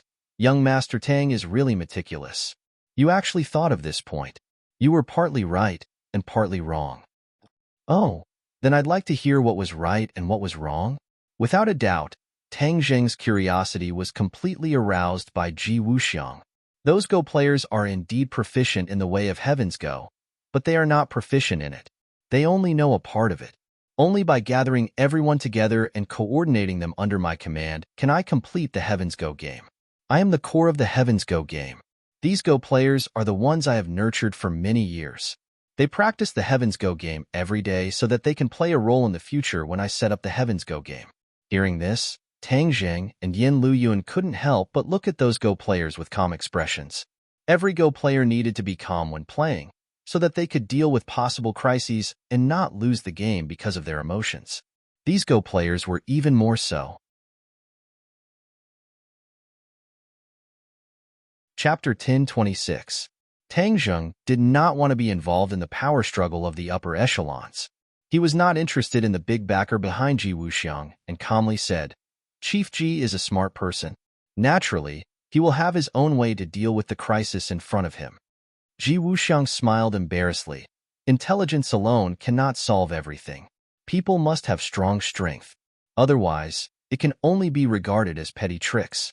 Young Master Tang is not only smart, but also has strong strength. This is the true invincible position. Yin Luyun thought about it and looked at Ji Wuxiang and thought, listening to his tone, could it be that he wants to rely on Tang Zheng? This was very different from the Ji Wuxiang in his impression. He had always thought that Ji Wuxiang was omnipotent, but now it seemed that he was only SOSO. His previous reliance came from the backer behind him. Yin Luyun could not help but look at Tang Zheng again. His heart was filled with emotion. No matter how strong a person was, when facing him, it seemed that they would be dwarfed. Young Master Tang, there is something that I don't know if I should say. Ji Wuxiang said hesitantly. What is it? My backer doesn't get along well with the chief you're in contact with. They've been fighting both openly and covertly. This time, he's bound to lose, and that chief's power and status will be greatly improved. As far as I know, you don't seem to have a good relationship with that chief. This is not a good thing for you, Ji Wuxiang said meaningfully. Tang Zheng's eyes trembled as he said, Thank you for the reminder. He and the chief were not on good terms, especially on the matter of the five-clawed golden dragon. It could be said that he had completely gone against the chief's wishes. He had chosen to endure, but his heart was definitely filled with anger. As long as he was given the opportunity, he would definitely explode. Tang Zheng was very clear on this point, so Ji Wuxiang's reminder made Tang Zheng pay attention to it. He had to guard against the possible crisis. Chief Ji, if there is nothing else, we will take our leave. Thank you for your help. Forgive me for not seeing you off. Tang Zheng glanced at the numerous Go players and left the Go club under Yin Luyun's suspicious gaze. After walking across the street, Yin Luyun finally could not help but ask, Young Master Tang, Ji Wuxiang obviously wants to rely on you. Why don't you accept his offer? Tang Zheng shook his head. We don't know how trustworthy Ji Wuxiang's words are. Besides, he's not at the end of his rope yet. There's no need for us to intervene so early. Then aren't you worried that the heaven's chess piece in his hands will fall into the hands of others? Tang Zheng smiled and said, even though he brags to the heavens, but in the end, what you hear is false and what you see is true. Your people continue to keep an eye on him and see what other tricks he has up his sleeve. Yin Luyun nodded and said regretfully, it's a pity that Granny Li escaped this time. She's also a big scourge. Compared to the High Lord, she's just a small character. The most important thing now is to find the High Lord. He hasn't shown himself yet, so I suspect that he's brewing some big scheme. This is the calm before the storm. Tang Zheng said earnestly. Yin Liuyun's face darkened as he nodded heavily. That's reasonable. What about the 100 Faces Star Sovereign? Is there any movement from him? Tang Zheng asked. We suspect that he's returned to the island nation, but he hasn't shown himself since. In a foreign country, it's not as easy for our people to investigate. Yin Luyun said somewhat helplessly. Tang Zheng nodded and said, with the 100 Faces Star Sovereign's personality, he definitely won't keep hiding. He's definitely plotting something. It doesn't matter if he doesn't show himself now. As long as we keep an eye on him, we'll find some clues. Yin Luyun explained, and then the two of them parted ways. At the same time, Granny Li arrived at a quiet place after escaping. She respectfully knocked on the door, and the door opened. She restrained her angry expression and calmed down a little. Then, she walked in with heavy steps. A moment later, she came in front of a person and bowed respectfully. High Lord, I failed. Not only did I fail to take Ji Wuxiang for my own use, but I also attracted Tang Zheng. If I hadn't escaped fast enough, I'm afraid I wouldn't have been able to come back to see the High Lord. The High Lord's eyes flickered under the mask, making people shudder. He stared at Granny Li for a long time. Granny Li didn't dare to meet his eyes and lowered her head. It's all this subordinate's fault. Please punish me, High Lord. The High Lord looked at her with burning eyes and finally opened his mouth. This is an uncontrollable factor. Tang Zheng is my biggest enemy. The capital city is his base camp and he has many eyes and ears. It's not surprising that he ruined our plan. Not only did he ruin our plan, but he also made me lose a lot of disciples. He's really hateful. Granny Li's eyes were almost spitting fire as she said hatefully. The High Lord was surprised. You lost all your disciples? Yes, I couldn't protect them. I'm really ashamed. Granny Li said dejectedly. Raise your head. This is not your fault. You just have to put it on Tang Zheng's head. The High Lord said in a powerful voice. Granny Li restrained her emotions and asked, High Lord, Ji Wuxiang's plan is ruined. What should we do next? Humph. Ruined? Who said so? He's already cornered. If he still dares to persist, I'll make him wish he was dead. The High Lord's voice was gloomy to the extreme, making people shudder. Granny Li nodded in agreement. The High Lord is wise. You should conserve your energy first. You'll be busy later. Don't go to Ji Wuxiang's side. They've already set up an ambush, so your whereabouts must have been exposed. That's why you were surrounded and intercepted by Tang Zheng. Granny Li's face reddened. I did notice people following me a few times, but I thought they were Ji Wuxiang's men. In the end, I successfully shook them off, so I didn't take it to heart. I didn't expect Tang Zheng's men to be among them. Why would he send people to watch the Go Club? Could it be that he also knew about the celestial chess? That's not it. Tang Zheng has always been on guard against Ji Wuxiang. With Tang Zheng's cautious style, it's impossible for him not to be on guard against such a mysterious existence. It's just that the time you went was too coincidental, and you were discovered by Tang Zheng's men. With just a few words, the High Lord had actually guessed the whole story. It had to be said that enemies often understood each other better. High Lord, after Song Yu left with the remnants of the Sword Pavilion, he still hasn't contacted you? Granny Li asked on a sudden whim. Now that the Azure Dragon Hall's manpower was sharply reduced, Granny Li would pay attention to people like Song Yu. If it were before, Song Yu wouldn't even enter his eyes. The High Lord laughed. His laughter penetrated through the mask and was somewhat strange. Song Yu is truly worthy of being the young master of the Song family. Not only is he meticulous, but he's also extremely cunning and ambitious. I've really underestimated him before. If he dares to play tricks in front of the High Lord, I'll directly take his little life," Granny Lee said fiercely. The High Lord pondered for a long time before slowly saying, "You don't need to worry about Songyu. He can't escape from my grasp. I'm just waiting to see what kind of tricks he can play in the end and whether he can give me a little surprise." Hearing him say this, Granny Lee didn't dare to say anything else and respectfully retreated. In the courtyard house, the bureau chief was sitting at his desk going through documents. During this period, he was in high spirits. The matter of the imperial city and the five-clawed golden dragon had originally left him in a terrible fix and even became a stain on his opponent's attack. However, nothing was absolute. In the end, under the guidance of the High Lord, he actually turned defeat into victory and defeated his opponent. Although his opponent hadn't fallen yet, he was already at death's door. He believed that as long as he released his trump card, his opponent would definitely not have a chance to breathe and fall off the altar, becoming a sacrificial lamb. Winner takes all. It had always been like this. Thinking of this, he couldn't help but hum an old song. This was his favorite song when he was young. When he went to the countryside to cut the queue, he liked this song. Suddenly, a gust of wind swept past and a person appeared in front of him. The bureau chief wasn't surprised. He had long been used to the other party's mysterious appearance. He put down the pen in his hand and raised his head. Sure enough, he saw the familiar mask of the High Lord. He was very wary of the High Lord in the beginning and used each other.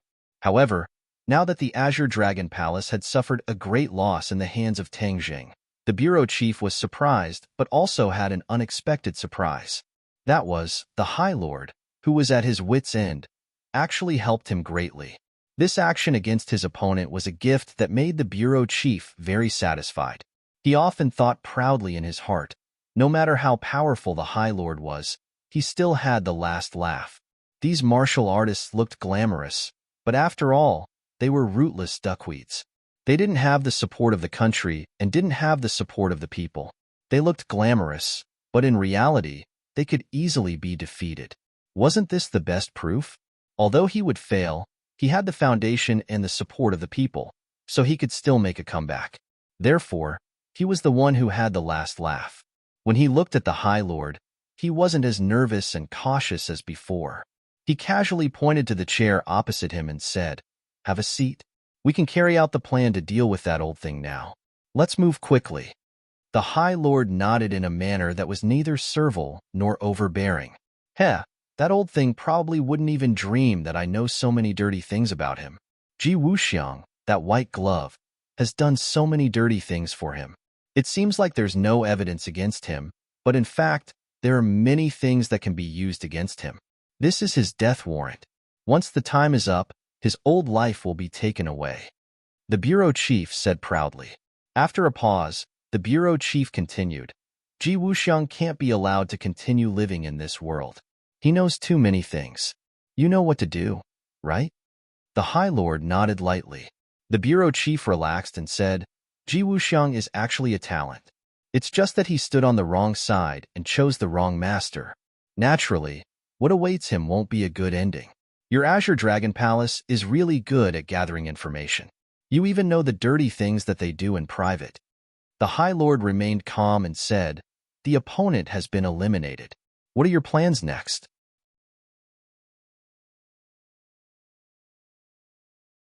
Chapter 10:27. The Great Lord stared at the bureau chief and asked, "What do you think? Do you still remember the 100 Faces Starlord? I heard that you had dealings with him in the 100,000 Mountains," the bureau chief asked. The Great Lord nodded and looked at the bureau chief in confusion. The bureau chief enjoyed the feeling of not being able to see through him. It was a wonderful feeling to be in control of everything. That's all in the past. I hope you don't take it to heart.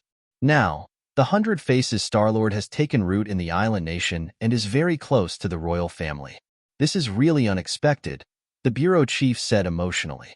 The Great Lord remained silent. He didn't know what the bureau chief was up to. The bureau chief looked at him with a smile and revealed the answer. "The royal family of the island nation has sent a message that they want to cooperate with us. The island nation used to be a dog that wagged its tail and begged the Atlantic Empire. Now that the Atlantic Empire no longer has the Rockefeller family, its power has decreased sharply. This dog naturally wants to find a new master. The rise of Huaxia is unstoppable, and we are so close to the island nation. Naturally, they want to rely on us. The Great Lord was silent for a while, as if digesting this news. After a long time, he said, "The island nation is ambitious. Moreover, they invaded Huaxia and have a long-standing feud with us. Cooperating with them is tantamount to plotting against a tiger." The bureau chief shook his head and looked at the Great Lord mockingly. "This is an old idea from decades ago. Our ideas must keep pace with the times to be the best. There are no eternal enemies in this world, only eternal benefits. This is especially important for us, the rulers. You're not an official, so naturally, you won't understand this. After all, the courage of an ignorant man doesn't have much practical use in this society." As he spoke, the bureau chief bent his finger and knocked on the table. Dong, dong, dong. The crisp sound seemed to remind the Great Lord. The Great Lord's eyes didn't change at all. He said softly, "Understood." The bureau chief knew when to stop and continued, "We can use the island nation's resources to deal with Tangzheng. Tangzheng has many experts around him. It's not so easy to deal with him," the Great Lord reminded. The bureau chief pursed his lips and said disapprovingly, "No matter how strong an individual is, there is a limit. It's the new era now. How can we still use those old ideas to deal with things?" Tangzheng's business was so big, and this was his weakness. If the government made a move, it would be criticized by others, thinking that they were deliberately suppressing him. But if it's a threat from the outside world, then no one can say anything. The Great Lord's gaze turned cold. He stared at the bureau chief and said thoughtfully, "That makes sense. But what was the breakthrough point?" "We have to find a place to bite. Only then can we kill him. He has already delivered a breakthrough for us." "Oh, what breakthrough?" "They've recently developed a new drug, and they're bragging about it. They're sending it for approval. If there's a problem at this time, then we can break through their layers of protection. Of course, this kind of thing is best left to the people of the island nation." "How do I operate it?" The bureau chief smiled mysteriously and said, "There are specializations in every field. The people of the island nation are the best at scheming. They will naturally think of a specific solution. We just need to provide them with a breakthrough point." The Great Lord didn't ask further. The sun shone brightly in Beijing in September. Yinqing University was bustling with people, and there were many new faces. It was time for the students to return to school. For Tangzheng and the rest, they had already advanced from university rookies to second-year veterans. Their dresses were fluttering in the wind. Pairs of fiery eyes were searching for a target in the crowd. Fire, theft, and seniors. This group of seniors who were welcoming new students naturally wouldn't miss this opportunity, because this was a rare opportunity to get rid of being single. Tangzheng didn't want to join in the fun at first, but he couldn't resist Yi Dingdang and Fang Shishi's persuasion and was dragged to school. Looking at the lively new faces, Tangzheng couldn't help but think of the time when he first entered the school. At that time, he was just like them. The only difference was that his goal was more clear, or it could be said that he was more free and easy. One on the left and one on the right, two beauties accompanied each other, occasionally accompanied by some intimate actions. Without a doubt, this scene immediately attracted the attention of many people, especially the freshmen. All of them looked at him as if he was a monster.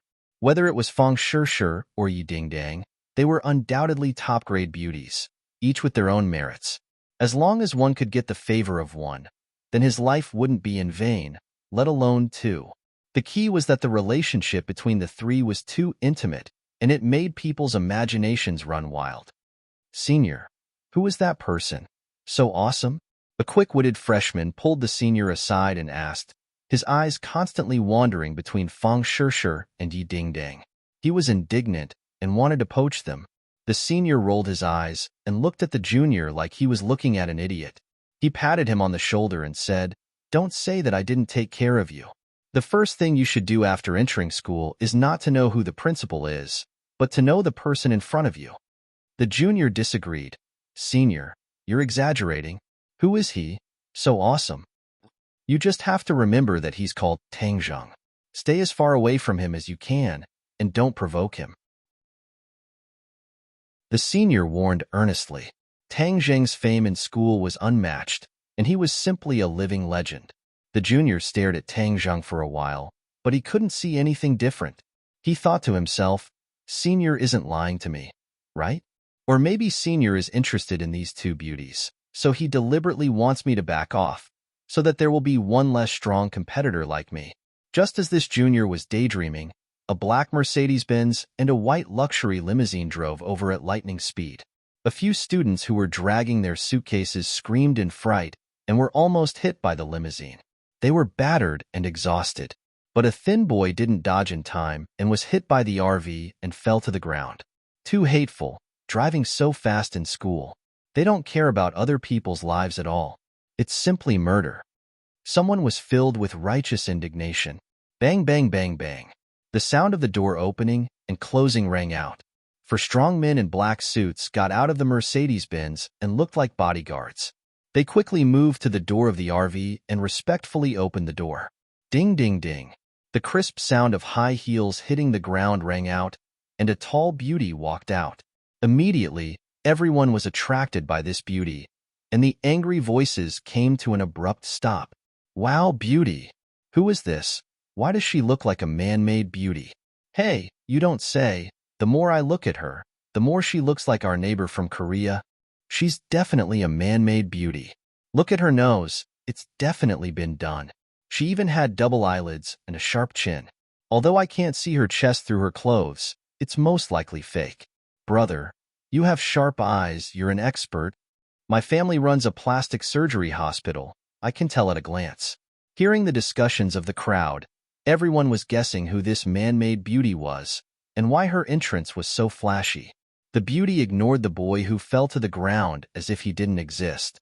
She turned to the RV and said a few words. A light cough came from the RV, and then another person walked out. This person had a greasy hair and a powdery face. His body was thin like a bamboo pole. He wore earrings and dyed yellow hair. He had an unruly and frivolous appearance. He raised his head high and looked diagonally upwards. Wow, it's Park Si-hoon, Appa. A few women screamed in the crowd, and then they rushed toward the man as if they were possessed. But without exception, they were all stopped by the 4 bodyguards. They couldn't get close to the man. Park Si-hoon casually waved his hand, causing the women to scream crazily. Their screams were as loud as a loudspeaker, causing many people to frown.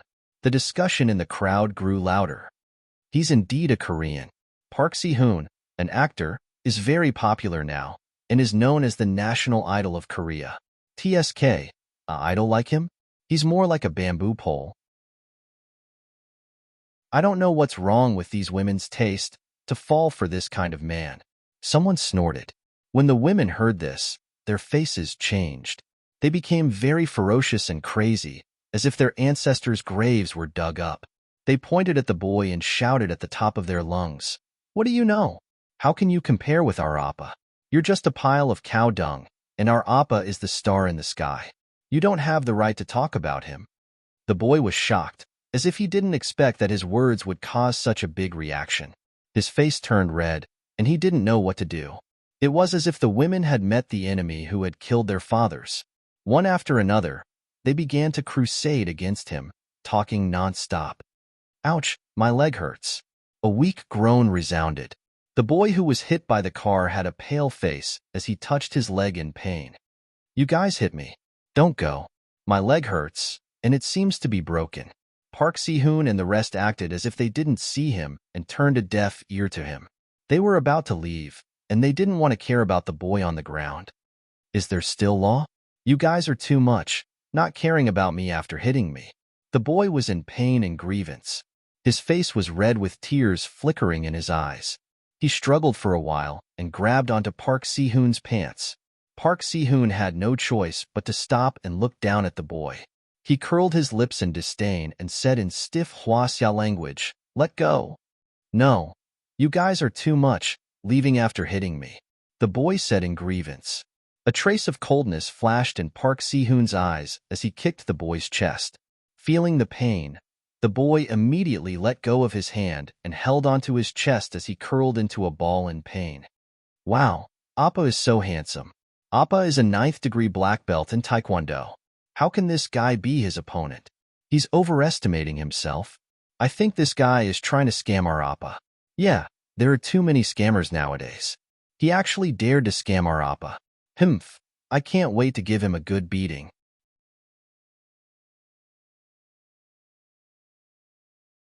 Chapter 10:28.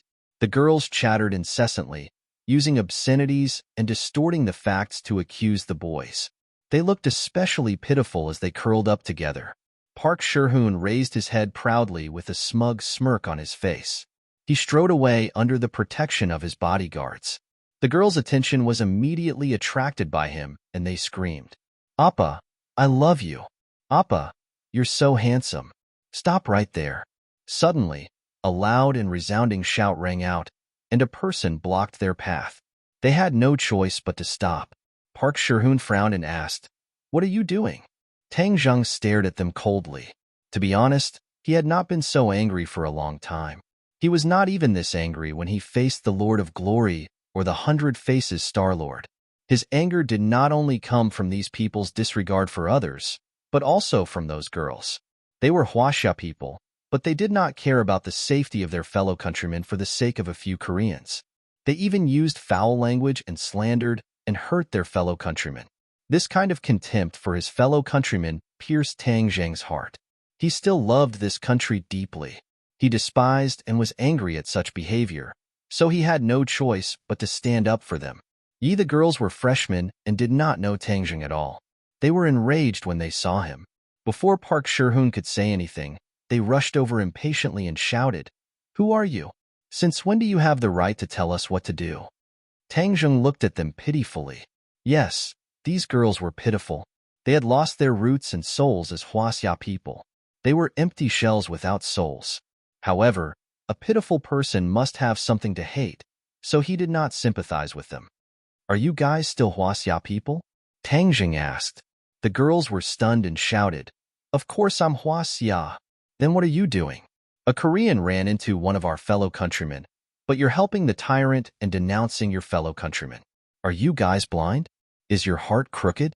Tang Zheng's voice was as loud as a great bell, so loud that even the deaf could hear. When the girls heard this, they trembled and froze on the spot.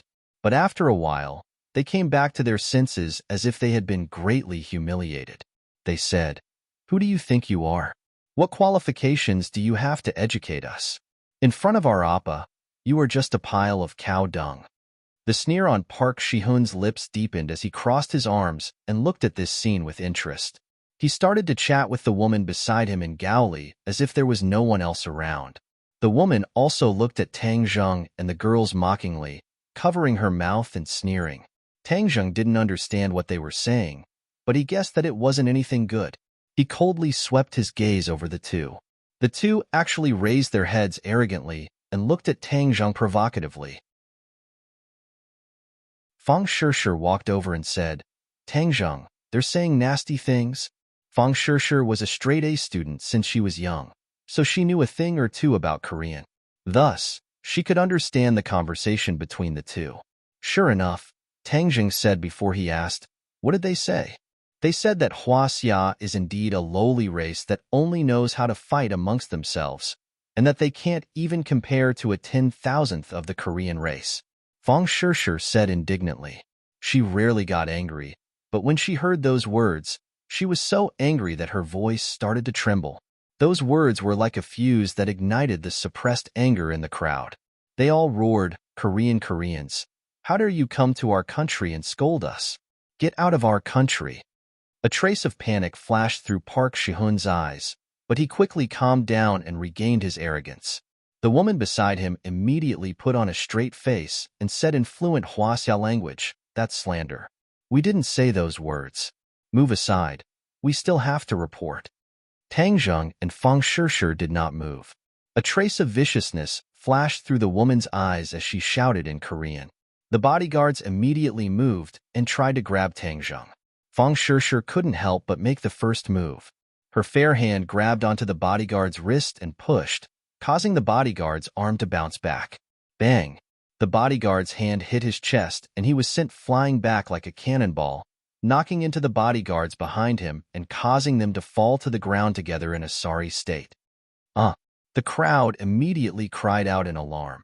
No one had expected that the seemingly weak and powerless Feng Shishir would actually have such great strength.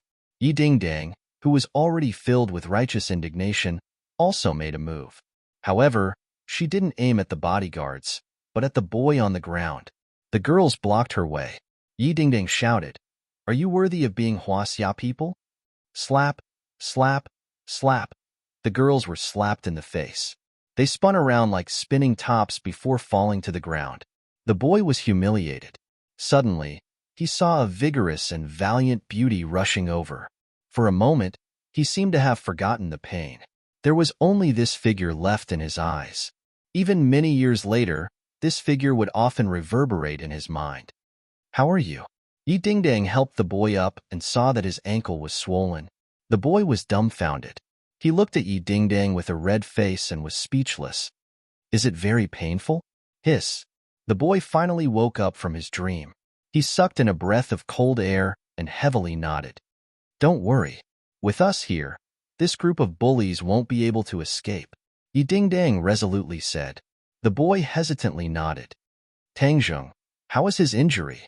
Yi Dingdang shouted. Tangzheng walked over. This time, no one stopped him. He bent down to check the injury. He frowned and said, "It's dislocated." Kacha, the two bodyguards' arms were immediately broken, revealing eerie white bones. Screams immediately burst out from their lungs and throat and soared into the sky. When the others saw this, their hearts trembled, but they felt relieved. These people from different races dared to behave atrociously. This was what they deserved. Among them, those who had seen Tangzheng deal with the island nation students had their eyes lit up. They knew that there was a good show to watch. This group of Koreans didn't know the immensity of heaven and earth. They actually dared to provoke Tangzheng. This time, they really couldn't bear the consequences. Seeing that the Gaoli people were unlucky, they all felt proud and elated. In an instant, they had a backbone and looked at Tangzheng with burning eyes. Park Shihun looked at Tangzheng in astonishment. He couldn't see through Tangzheng's strength, so he was surprised by his skills. However, he thought highly of himself and didn't put Tangzheng in his eyes. He looked at him with contempt and said, "I recently learned a new idiom from your Huaxia, bring shame upon yourself. You're bringing shame upon yourself right now. How can a foreigner like you understand the profound Huaxia language? How dare you use this idiom so shamelessly?" "Humph, since you brought it up, then I'll let you understand the essence of this idiom."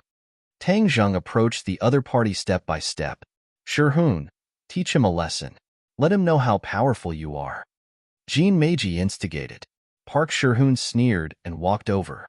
He stretched his body and said, "You asked for it."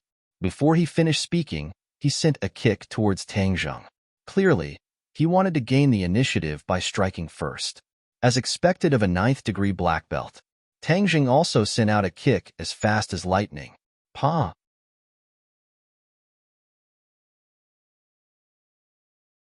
Chapter 1029. A heart-wrenching scream filled the air as Park Shihun's face made contact with the ground. 2 streams of blood spurted out from his nostrils, making him look battered and exhausted. Good. It was unknown who cheered, but immediately, cheers and shouts of praise rose and fell one after another. Clearly, Park Shihun's actions earlier had aroused public anger. The few girls who were clamoring earlier no longer dared to shout. Instead, they glared at the crowd with eyes that seemed to be spitting fire. It was as if they were enemies who killed their fathers. Tangzheng's impassioned speech did not touch their hearts in the slightest. They continued to do as they pleased. Jean Meiji stared blankly at the scene. This had never happened before. In the past, when they came to Huaxia, they were always welcomed with open arms. Initially, they were at a loss for what to do, but later, they got used to it. No matter what they did, the Huaxia people would still treat them like gods. They were even more important than their ancestors and parents. In the beginning, They were very careful as they were afraid of offending the huge Huaxia market. However, they later realized that their worries were unnecessary.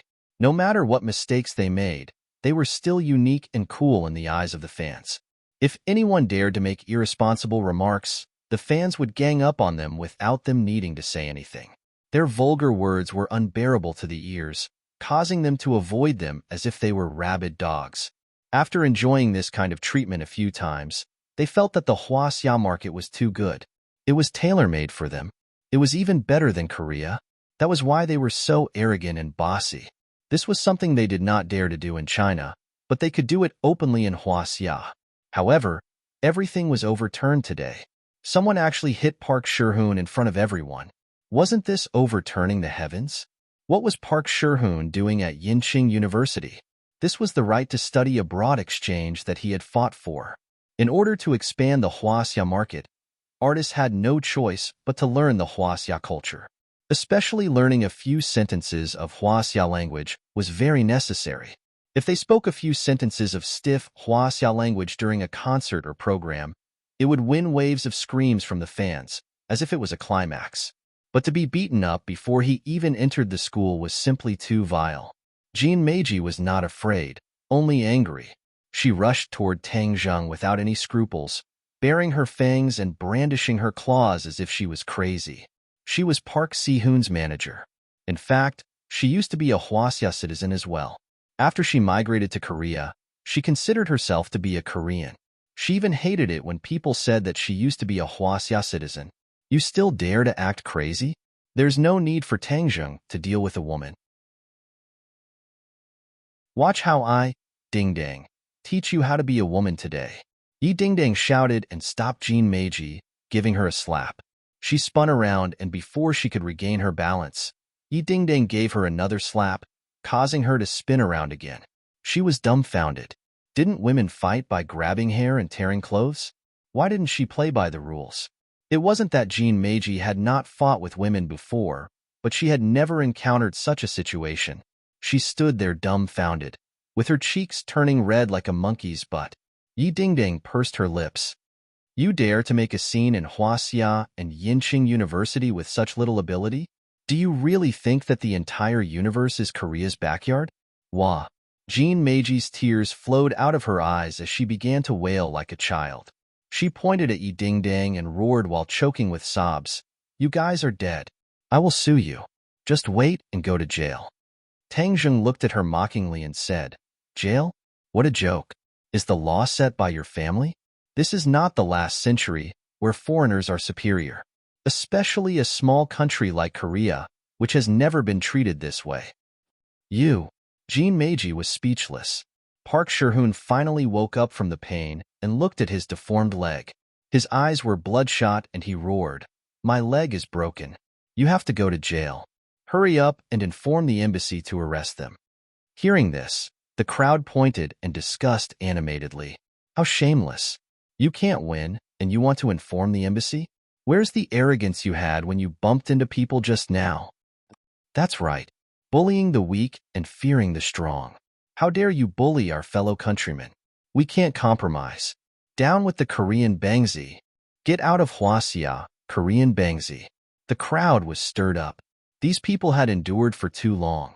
They had seen too much of the ugliness and arrogance of this group of so-called stars. They had long been dissatisfied with them. They just lacked a fuse. As for those brainless fans, after all, they were only a minority among the more than 1 billion people in the vast Huaxia. Most people in Huaxia had a tolerant heart and chose to tolerate their usual behavior. However, the anger and dissatisfaction in their hearts had accumulated to a critical point. Most people had a healthy personality and moral values. They angrily rebuked Park Shi-hoon and his group for their immoral behavior, especially when many people dug up his past misdeeds. The students who did not know the cause and effect and did not pay attention to them were filled with righteous indignation. Back then, when they faced the Japanese of the island nation, they had never been so aggrieved. Each and every one of the iron-blooded men went to the battlefield to kill the enemy and fought bravely for the motherland. Now that the country was flourishing, they had become an inferior nation. No matter who it was, any foreigner dared to commit crimes in Huaxia without being punished, catch him and send him back to his country. This kind of person does not deserve to stay in our motherland. Yes, catch him and send him out. Looking at the agitated faces, Park Shi-hoon raised his head as if he was humiliated. He shouted, I'm an international student invited by Yinqing University. What right do you have to send me away? International student of Yinqing University? The crowd was stunned for a moment before they burst out in even louder voices. Yinqing University does not need a student like you. That's an insult to our century-old university. Get out of our university. Otherwise, I won't be able to say that I'm from Yinqing University. Yes, get out of our university. Yinqing University does not need a student like you. Park Shi-hoon was stunned. He did not expect that not only did his argument not make them stop, it made them even angrier. What was going on? Why was it so different from what he had seen before?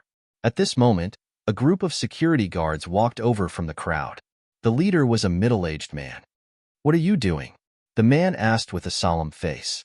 Jean Meiji acted as if she had seen her savior.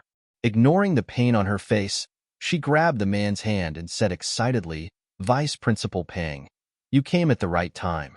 Today, our Shi-hoon Appa came to report to school, but we encountered this group of lawless and arrogant people. Look at how badly we were beaten up. Even Appa's leg was broken. Hurry up and catch them and throw them in jail. Vice Principal Pang was shocked. His face was as dark as the sky before a storm. He looked around and asked sternly, who is so cruel to do this to an international friend? No one answered him. Instead, they looked at him with ridicule. Some people began to whisper among themselves. Who is this person? That woman called him vice principal. I don't think there's such a person in our university. You're ignorant. I'm in the student union. I've heard that there will be a vice principal this semester. I heard that he's a returnee from overseas. Then this is bad. A new official sweeps clean. Won't Tangjing be punished? Vice Principal Pang was pleased with himself when he heard the discussions. He had just been appointed, and he had indeed made drastic changes. If he didn't punish the chicken to warn the monkey, who would be afraid of him in the future? Vice Principal Pang studied abroad in Korea for many years. Later on, he became a teacher in a high school in Korea and rapidly rose to the position of vice principal. Initially, he had never thought of returning to China. But now that he saw Huaxia rising up, he was tempted. After all, a small country like Korea was not as good as China, and his development potential was limited. Therefore, through various connections and various operations, he finally managed to get the position of vice principal of Yinqing University after a lot of effort. He was the one who invited Park Si-hoon. As his first action, he hoped to use Park Si-hoon's influence to attract more young people to apply to Yinqing University. He wanted to use this opportunity to expand his influence in Yinqing University.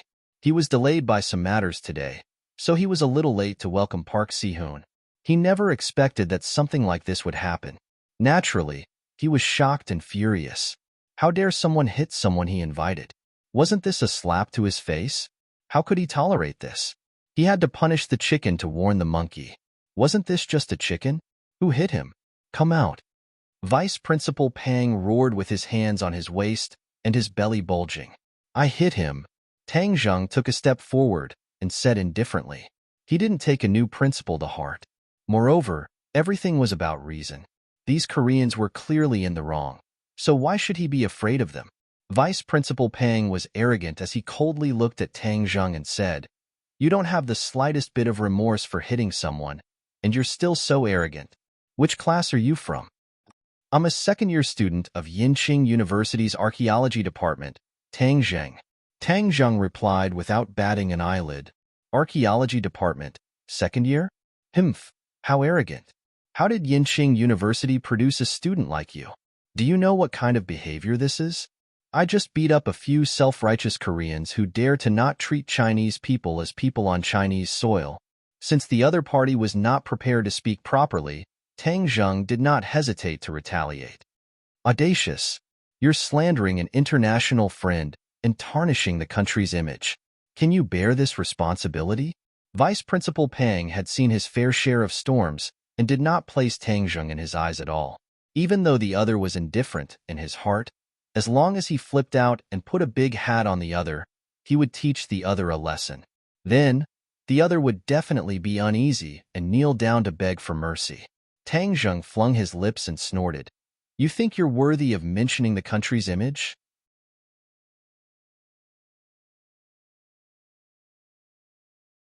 Chapter 1030. Vice Principal Pang's face turned red as he roared, You're Tang Zheng, right?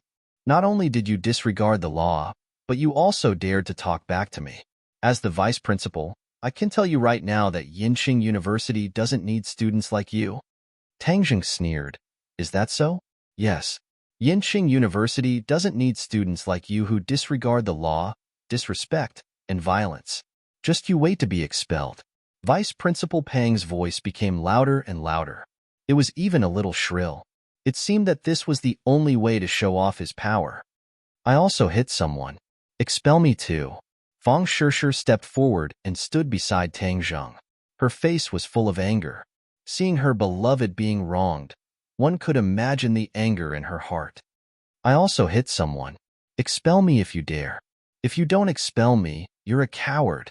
Yi Dingdong's small face was red from anger. She wanted nothing more than to punch Vice Principal Pang in the face. Vice Principal Pang was dazzled by the two beauties who stepped forward. They were too beautiful.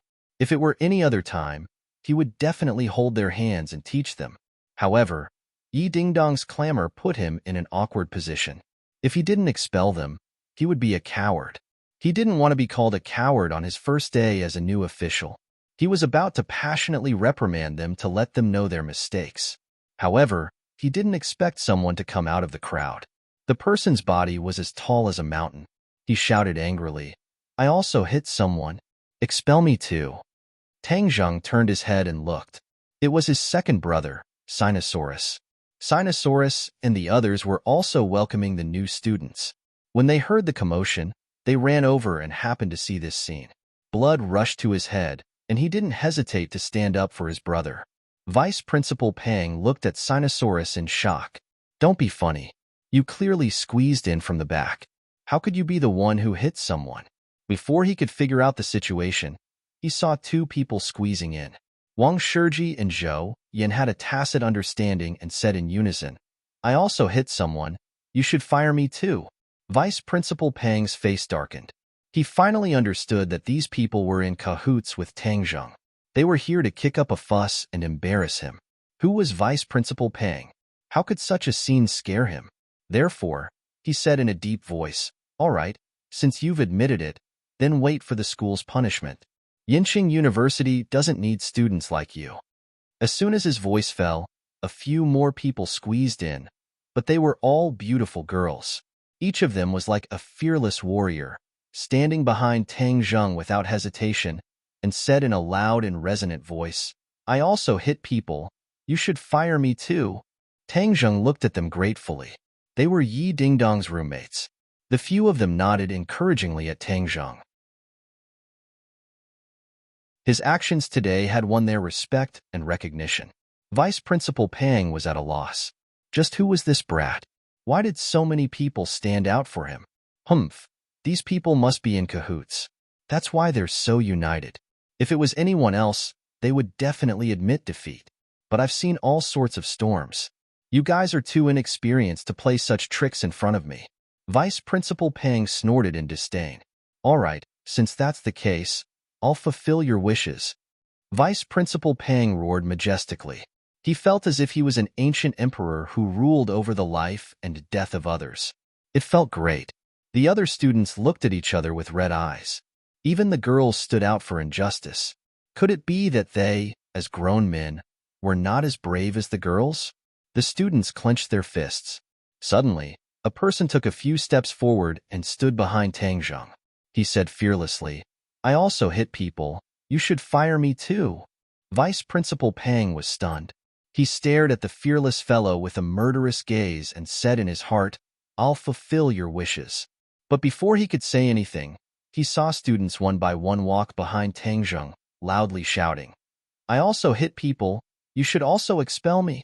The crowd was stirred up, and their voices rose and fell one after another. This was the most sincere expression of emotion as a student, an instinctive support, but often many people would scoff at it and disdain it. But seeing hundreds of people working together to support Tangzheng, one would know who was right and who was wrong, and what was the will of the people. When the new students reported in, there were many parents accompanying them. When they saw this scene, they couldn't help but feel excited. It was as if they had returned to their youthful days. The edges and corners that had been worn away by life over the years seemed to have grown back. With a red face, they said to their children, "Do you see? This is the spirit of the university. Learn from your seniors." Many of the new students were boiling with passion. They threw down their suitcases and rushed behind Tangzheng. They shouted, "I also hit people. You should fire me too." When the parents saw their children's actions, they didn't blame them. Instead, they revealed gratified expressions. Most Huaxia people had such genes and blood in their bones. They just needed an opportunity to trigger it. There was no doubt that this accidental incident had become a trigger, arousing their long-hidden hot blood. Vice Principal Pang was dumbfounded. He looked at the scene in disbelief. He never expected the students to be so united. This kind of strength made his heart tremble. He felt a long-lost fear. However, he immediately suppressed this absurd thought. His face darkened, and he thought to himself, fanning the flames, "These students can't be allowed to stay. The law doesn't punish the majority of the people."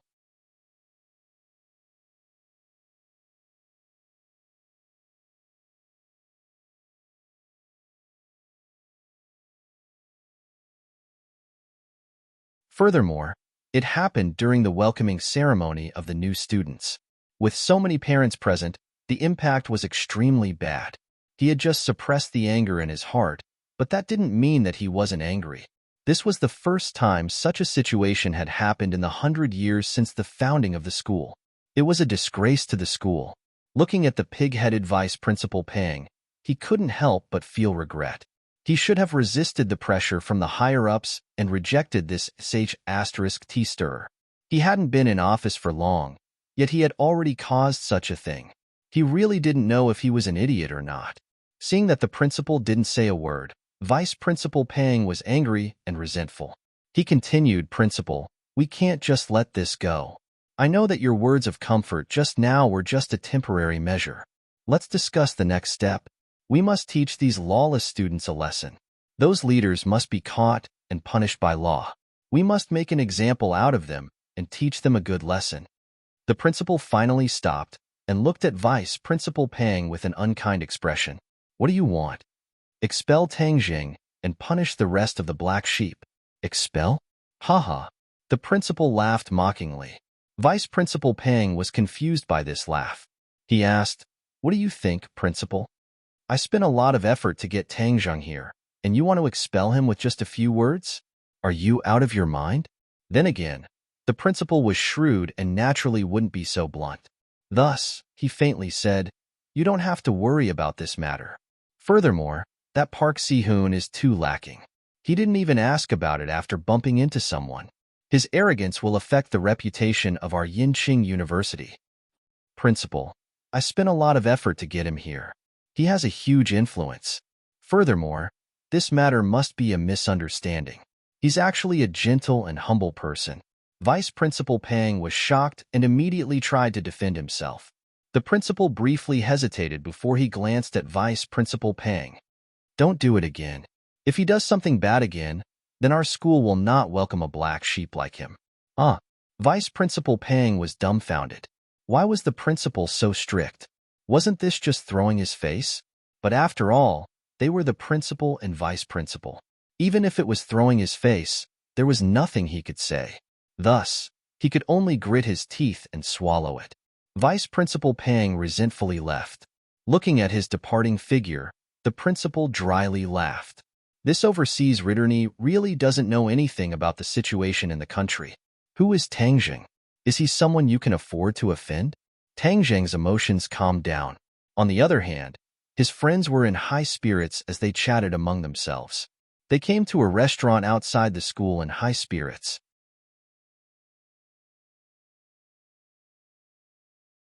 The tickets for Tang Linger's concert are very popular. Many people in our school were the first to buy tickets online, but later on, there were no tickets to buy at all. I heard that they could only buy tickets at a high price. Sinosaurus said with a face of disappointment. Zhou thought for a while and said, I'll think of a way to see if I can get a few tickets, but I don't dare to make any guarantees. We want to see it too. The other girls joined in the fun. There are so many beautiful girls at the concert. We can't let you boys go alone. Otherwise, those girls will be too dangerous.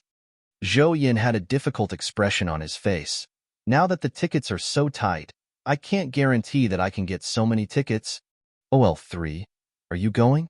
Sinosaurus asked. Speaking of which, you and Tang Linger are both surnamed Tang. 500 years ago, you were even a family. Yi Dingdang and Fang Shishir looked at each other.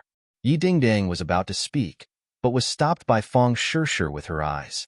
The relationship between Tang Jing and Tang Linger was not known to many people, so there was no need to make it public. Yi Dingdang swallowed her words. Tang Jing coughed dryly and said, I'll think of a way. The others' eyes lit up as they asked, OL3, you have a way? Maybe. I'll do my best. Tang Jing did not know if there were still tickets for the concert, so he could only call Linger later to ask. Haha, that's great. OL3's methods are wild, so he definitely has a way. The excitement of the few of them was beyond words. OL3, let me tell you, Tang Linger is very beautiful, just like Dingdang and Shishir. They are all great beauties, just different types. Sinosaurus's eyes lit up as he introduced, Aren't we great beauties too? The other girls glared at him, scaring Sinosaurus so much that he shrank his neck and quickly tried to salvage the situation. Of course you're beautiful. You're like fairies descending to the mortal world. Humph. These words really go against my heart. The few of them rolled their eyes. After lunch, the few of them immediately threw themselves into the work of welcoming the new students. Tang Jing attracted the attention of countless people. Many people pointed at him from afar or gave him a thumbs up. Among them, there was no lack of new female students who had witnessed the scene. They frequently cast flirtatious glances at Tang Jing. Ding ling ling.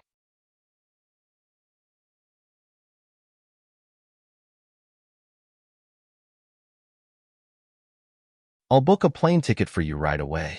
You don't have to book a plane ticket. I have a way to get there. Tang Jing declined Du Qifeng's kindness. Since he could fly freely on his sword, he realized more and more the convenience of flying on his sword. It was faster than taking a plane, and he didn't have to wait for a plane. He could stop and go as he pleased. Du Qifeng didn't get to the bottom of it and quickly told him the address.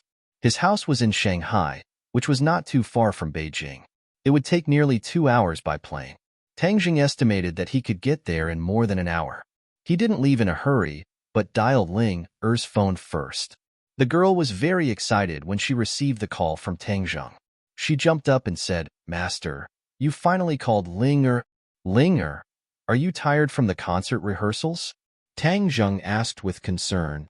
I'm tired, but after receiving Master's call, Ling Er is not tired at all. I'm full of energy again, hee. Ling Er said excitedly, If you're tired, then rest. Don't tire yourself out, okay? Yes, Ling Er knows. Ling Er, do you still have tickets for your concert? Tickets? I don't know. I'll ask. After saying that, her voice came from the phone. Sister Ai Me, do you still have tickets for my concert? My lady, the tickets for your concert are selling like hotcakes. The tickets online have long been sold out. Ai said happily. Ling Er's mouth flattened and said, Is there no other way? Do you have a friend who needs tickets? Master does. Ai quivered and quickly said, Yes, of course. What a joke. If her boss doesn't have tickets, then she doesn't need to work anymore. Ling Er beamed with joy. Thank you. Sister Ai Master, I still have tickets. The corner of Tang Jing's mouth raised as he gave a knowing smile and said, I heard it. Just remember to leave me a few. When the time comes, I will go to your concert. Really? Ling Er was surprised and happy. Master, don't worry. Ling Er will practice harder. I won't disappoint Master. Tang Jing said a few more words of concern and hung up the phone. He said goodbye to his family and went to the suburbs. He flew to Shanghai on his sword. After passing through the thick clouds, Shanghai was right below him. He landed in the suburbs. He took a taxi and went straight to Du Chifeng's house. This was a seaside villa area. The scenery was very charming. When Du Chifeng received Tang Zheng's call, he was very surprised because it had only been an hour since he called. Even a plane wouldn't be that fast. Could it be that Tang Zheng was already here? When he saw Tang Zheng standing in front of him alive, he couldn't help but feel deeply shocked. He couldn't believe his eyes and asked, "Young Master Tang, how did you get here so quickly?" Tang Zheng didn't answer and asked, "Where is the patient?" Du Chifeng woke up from his dream and felt a little more confident.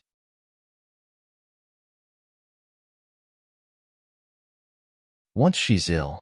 His face became a little pale, and he glanced at the King of Medicine. Senior King of Medicine has seen it. It's really strange. What kind of evil technique is this? Du Chifeng thought for a while and organized his words. It's as if she's a different person. It's a strange feeling. I've lived with her for decades, so I know it very well. I've never had that strange feeling, except when she's ill. The King of Medicine also nodded. I thought it was a split personality, but later it was confirmed that it wasn't. That's why I suspect that she's possessed. Du Chifeng's face was pale and he asked, "Young Master Tang, is there any way?" Tang Zheng didn't express his opinion, but asked, "When will she be ill?" At night. Tang Zheng looked out of the window. It was still a few hours away from night. It seemed that they had to wait. "Can I check now?" "Yes, thank you so much, young Master Tang," Du Chifeng said excitedly. They entered the room again. Mrs. Du was still standing quietly in front of the window, overlooking the blue sea in the distance. "Mrs. Du, please sit down. Let me feel your pulse," Tang Zheng said. Mrs. Du turned around and said calmly, "Sorry to trouble you." Tang Zheng deeply looked at her, 2 fingers pressed down on her wrist. Her pulse was very strong, but Tang Zheng knew very little about the pulse, so he could not determine if there was a problem. So he urged his true qi, and a trace of true qi flowed from her wrist, along her meridians, into her body. Now Tang Zheng's control of genuine qi had reached the peak, so he didn't have to worry that the genuine qi would hurt the patient as before. Even the patient herself wouldn't notice anything strange with the trace of genuine qi. This was a big advantage of his increasingly excellent skills. Seeing him feel her pulse, Du Chifeng's heart was in his throat. He didn't know what the result would be.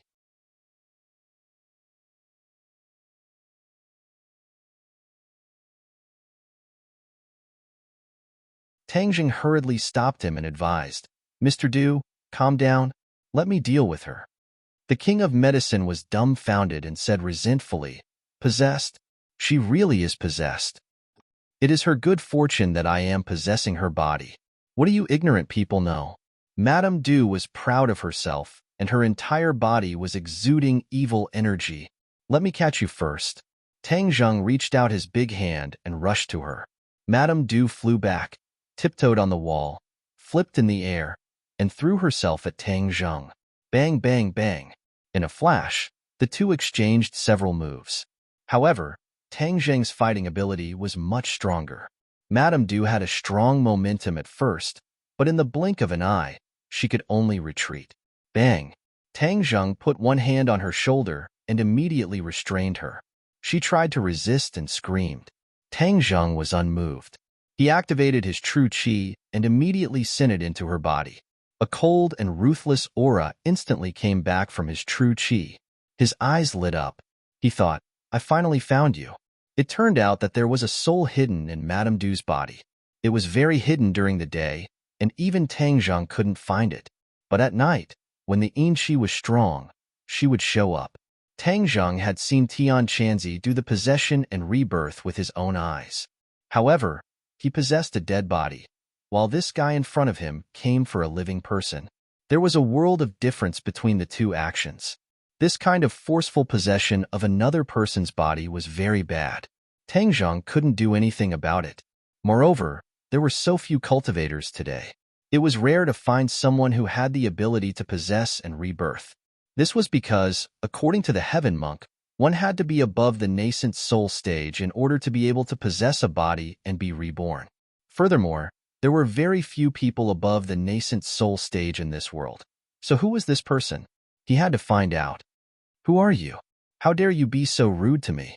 Madame Du screamed at the top of her voice.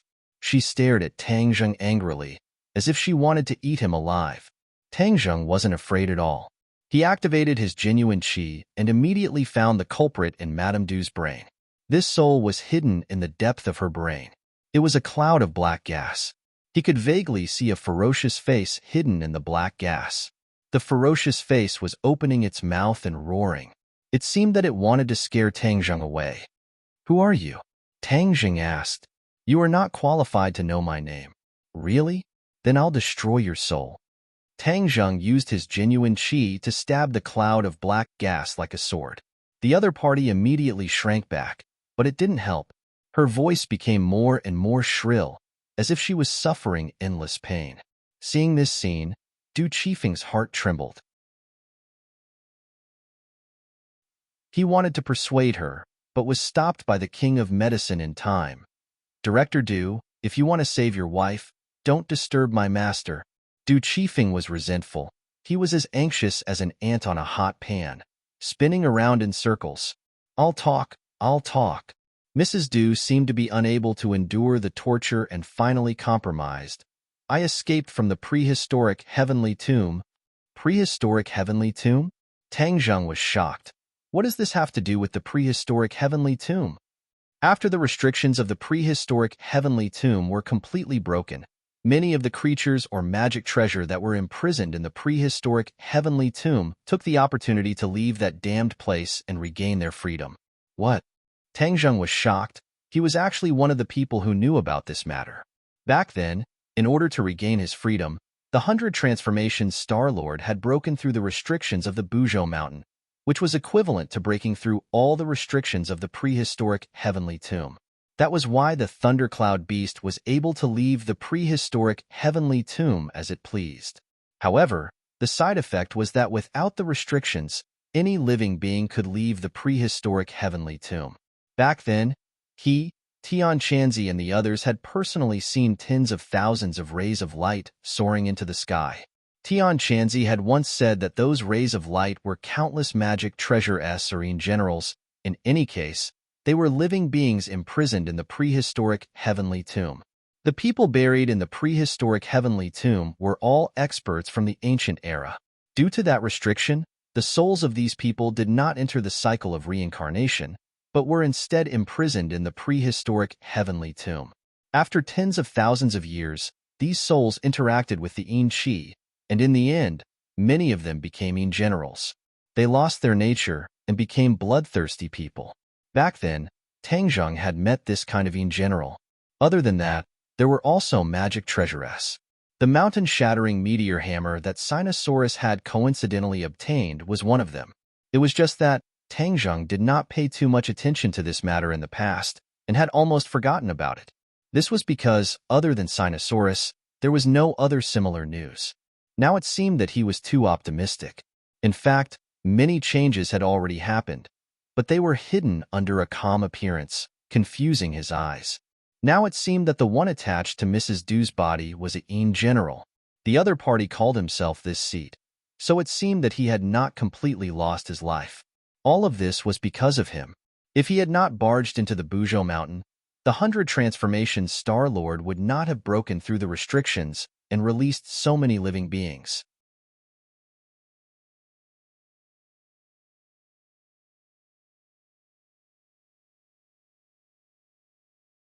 Chapter 1034. In the past, when Tang Zheng recited the Ksitigarbha Sutra, there was no strange phenomenon, nor would there be golden Sanskrit words flying out of his mouth. However, when Ksitigarbha Bodhisattva recited, there was this scene. But this time, something like this happened, which surprised him. He immediately understood that his recitation day after day finally worked.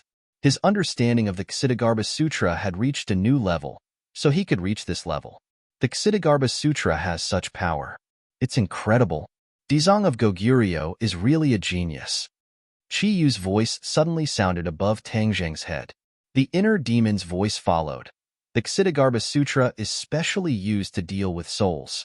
Do you think we... Suddenly, he realized something and stopped talking. Qi Yu also seemed to think of something and stopped talking at the same time. Tang Zheng naturally heard the conversation between the two. His heart moved, and he hurriedly calmed down. He quietly felt this mysterious feeling. Seeing the Sanskrit words fly into Madame Du's body, she immediately calmed down. The madness in her eyes and the ruthlessness on her face gradually faded. The King of Medicine and Du Qifeng looked at this scene in horror. For them, this was the work of immortals. After listening to Tang Zheng's recitation, even they themselves became calm. Du Qifeng, who was originally anxious, also calmed down a lot. What's going on? Du Qifeng turned to the King of Medicine and asked. The King of Medicine shook his head. The golden Sanskrit flew straight into Mrs. Du's brain, covering the black gas like a golden coat. The ferocious face in the black gas was suddenly startled, and the grimacing look was gone. It became very peaceful. Tang Zheng was delighted. The Ksitigarbha Sutra was really extraordinary. It could purify the ghosts in the 9 serenities hell. The Yin general soul could also be purified, and it was more useful than other magic. It was the only magic to deal with them. A golden light shone on Mrs. Du's forehead. Then, the golden light gradually left her forehead and flew out. Mrs. Du felt weak all over and fell on the bed. They could vaguely see a mass of black gas within the golden light. The three of them stared at it without blinking. They saw the golden light flash and shrink rapidly. Finally, it turned into a fingernail-sized golden bead and fell to the ground. Tang Zheng hurriedly caught it and looked at it. This golden bead was very round. The outer layer was gold, and the inner layer was black. What is this? Tang Zheng was shocked and did not understand the situation. Du Qifeng ran to the bedside to check on his wife. The King of Medicine hurried over and asked, Master, what is this? Tang Zheng pondered for a while and said, Madame Du had a strand of soul in her body. I converted her, and then she became like this. As for what this is, I don't know. Oh, what does this do? I don't know for the time being.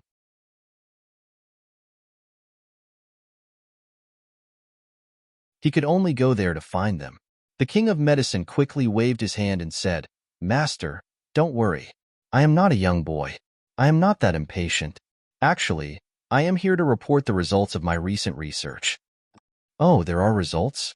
Of course, through the research of the life-continuing pill and other pill recipes, our pharmaceutical factory has developed a new medicine. This new medicine can slow down a person's aging and prolong a person's life. Moreover, it can prevent many serious diseases. The Medicine King excitedly said. To any medical practitioner, developing such a powerful new medicine was undoubtedly a great merit. In the past, the King of Medicine did not dare to imagine that a medicine could have such a powerful effect. But after seeing the life-continuing pill, he found that everything was possible. Miracles really did exist. Tang Zheng did not think that the King of Medicine was exaggerating. He said encouragingly, The world will remember your kindness. The King of Medicine rubbed his hands and said somewhat embarrassedly, This is all thanks to Master. If not for the life-continuing pill and other prescriptions, I would not have been able to develop this medicine. Don't be modest.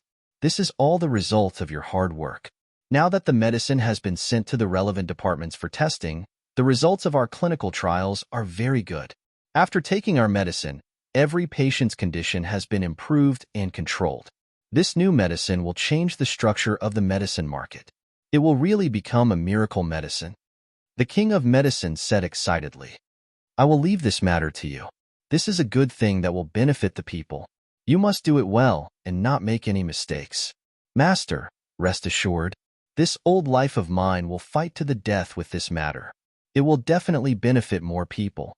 The King of Medicine patted his chest and said in high spirits, The final price of the medicine should not be too high. Do not be like the other black-hearted manufacturers. Tang Zheng warned. The King of Medicine looked at Tang Zheng with sincere admiration and said, Master is merciful. The people will remember your kindness.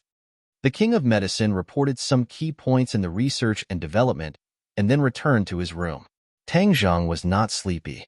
Instead, he remembered the conversation between Qi Yu and the inner demons.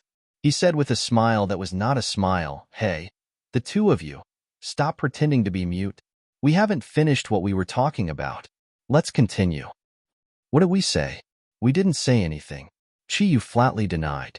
The inner demons also hurriedly echoed, yes, we didn't say anything.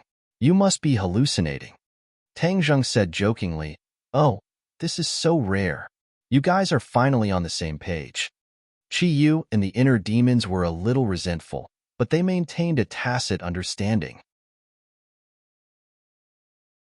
Tang Zheng was not so easily fooled. He said bluntly, if it weren't for your reminder, I would have almost forgotten. In the end, the two of you are also souls. The Ksitigarbha Sutra is a spell that specializes in dealing with souls.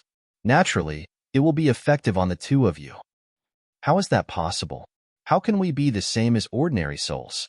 The two of them hurriedly denied. Don't let your imagination run wild. It's better to cultivate properly. This is the right path. That's right. The danger you are facing now is even greater. Not only is there the Azure Dragon Palace, there are also the things that escaped from the prehistoric heavenly tomb. These are the most important things. Tang Zheng remained unmoved. I will take care of all of these things one by one. But the two of you have always been living in my body. This is not a solution. I don't want to bury a time bomb in my body. What are you doing? The two of them were shocked. In the past, they thought that they were strong enough that even Tang Zheng was not strong enough, so they did not have to worry too much about his methods. Now, it seemed that ever since he cultivated the Ksitigarbha Sutra, this situation had been quietly changing. It was just that they had never realized it before. This time, they had coincidentally realized this point and understood how terrible the situation they were facing was. They had become fish on the chopping block. They were filled with regret as they had really touched a sore spot. Why did they have to be so talkative? If not for them reminding him, Tang Zheng probably would not have thought of this point. Now that he had lifted a rock and smashed his own foot, what should he do? The two of them were at their wits' end. Tang Zheng laughed coldly. Now that I no longer need to be threatened by you, I believe that you can also become like that golden pearl, don't you think so? No, please don't do this. The two of them anxiously shouted.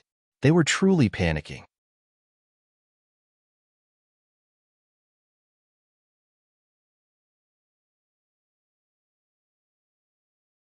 This was because it was not so easy for ordinary people to find a cultivation technique that was so suitable for them. Tang Zheng, don't you think the two of us are very useful? In the future, you will encounter more problems and more difficulties.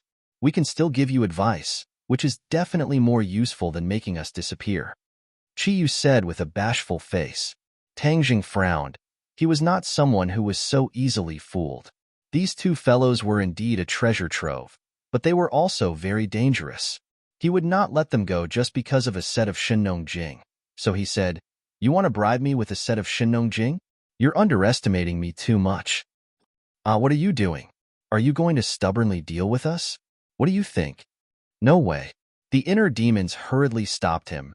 Young man, didn't you want to deal with those things that escaped from the prehistoric heavenly tomb? We can help you. Yes, we can help you.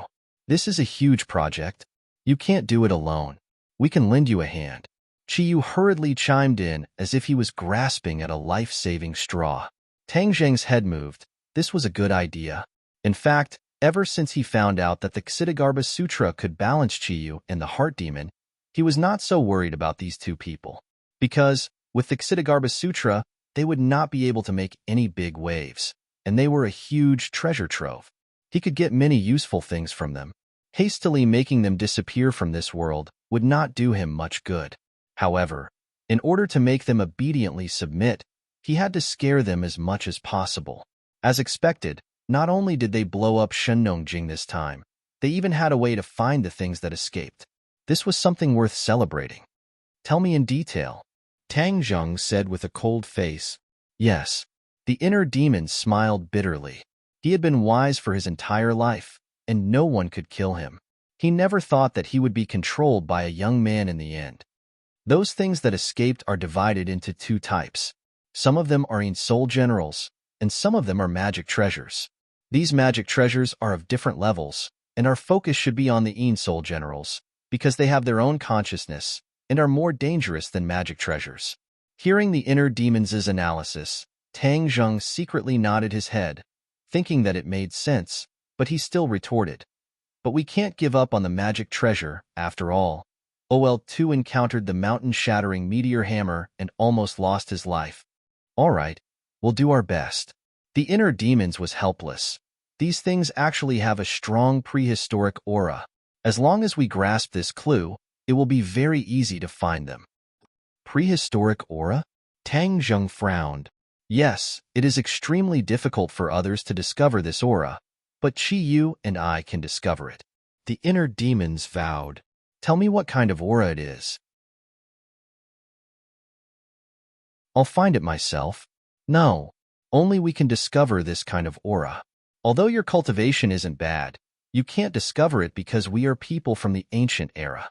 That's why we have this kind of ability." The inner demons argued. Right. Qi Yu hurriedly agreed. "We have been in the prehistoric heavenly tomb for tens of thousands of years and have long known about this kind of aura. No one else has this kind of ability." "Really?" Tang Jing half believed and half doubted. Qi Yu and the inner demons said at the same time. On this matter, the two of them maintained a high degree of consistency. Tang Zheng did not probe any further, but he guessed that it was most likely false, because Qi Yu and the inner demons were afraid that if they told Tang Zheng the specific method, he would destroy the bridge after crossing the river and deal with them. Since they had this kind of worry, Tang Zheng did not point it out and treated it as giving them a reassuring pill.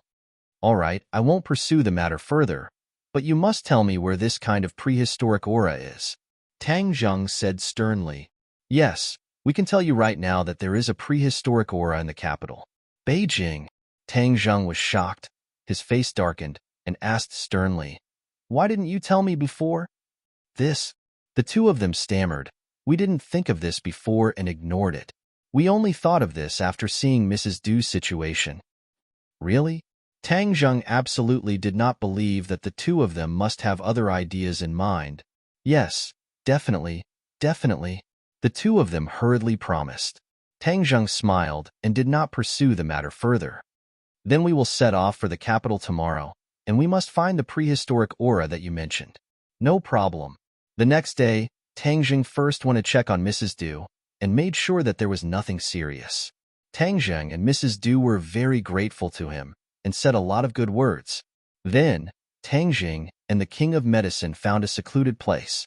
The King of Medicine was confused and did not know why his master had gathered so many people. "King of Medicine, I have found the suitable magic for you to practice." The moment he opened his mouth, the Medicine King was shocked.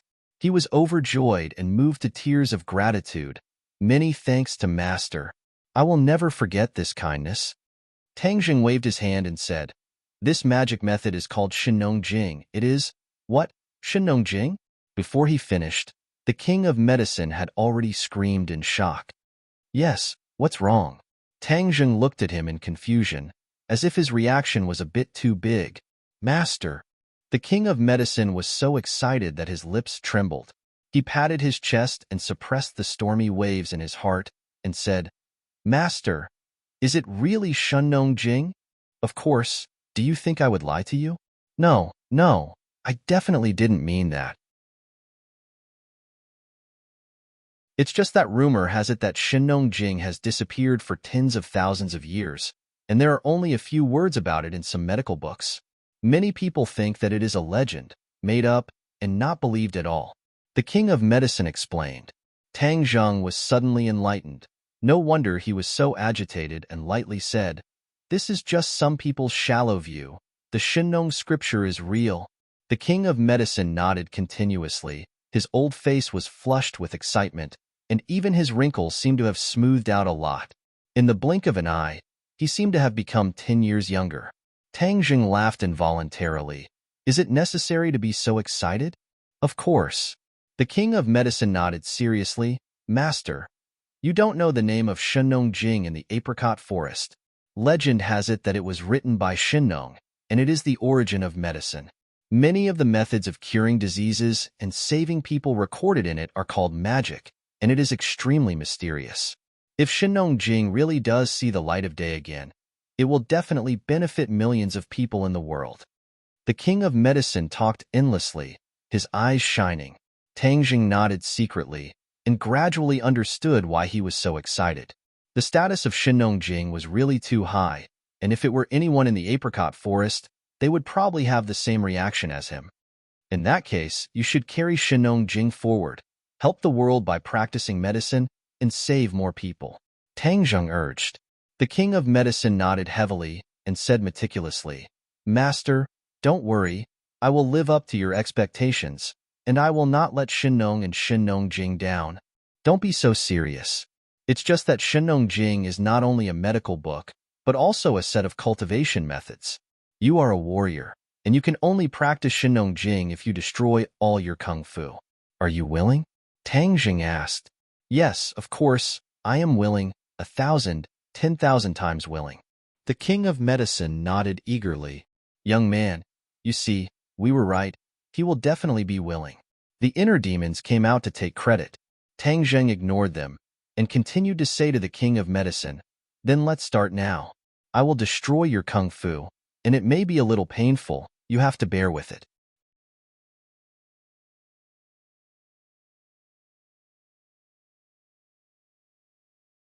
Chapter 1036. There were many ways to destroy a person's kung fu. First of all, one could directly shatter a person's dantian.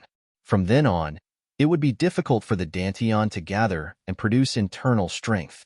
Similarly, such a dantian could no longer produce genuine qi, so the person would really be destroyed. In addition, one could also do it like when Tang Zheng participated in the kung fu competition. He was plotted against and took a strong poison like the spirit-refining pill.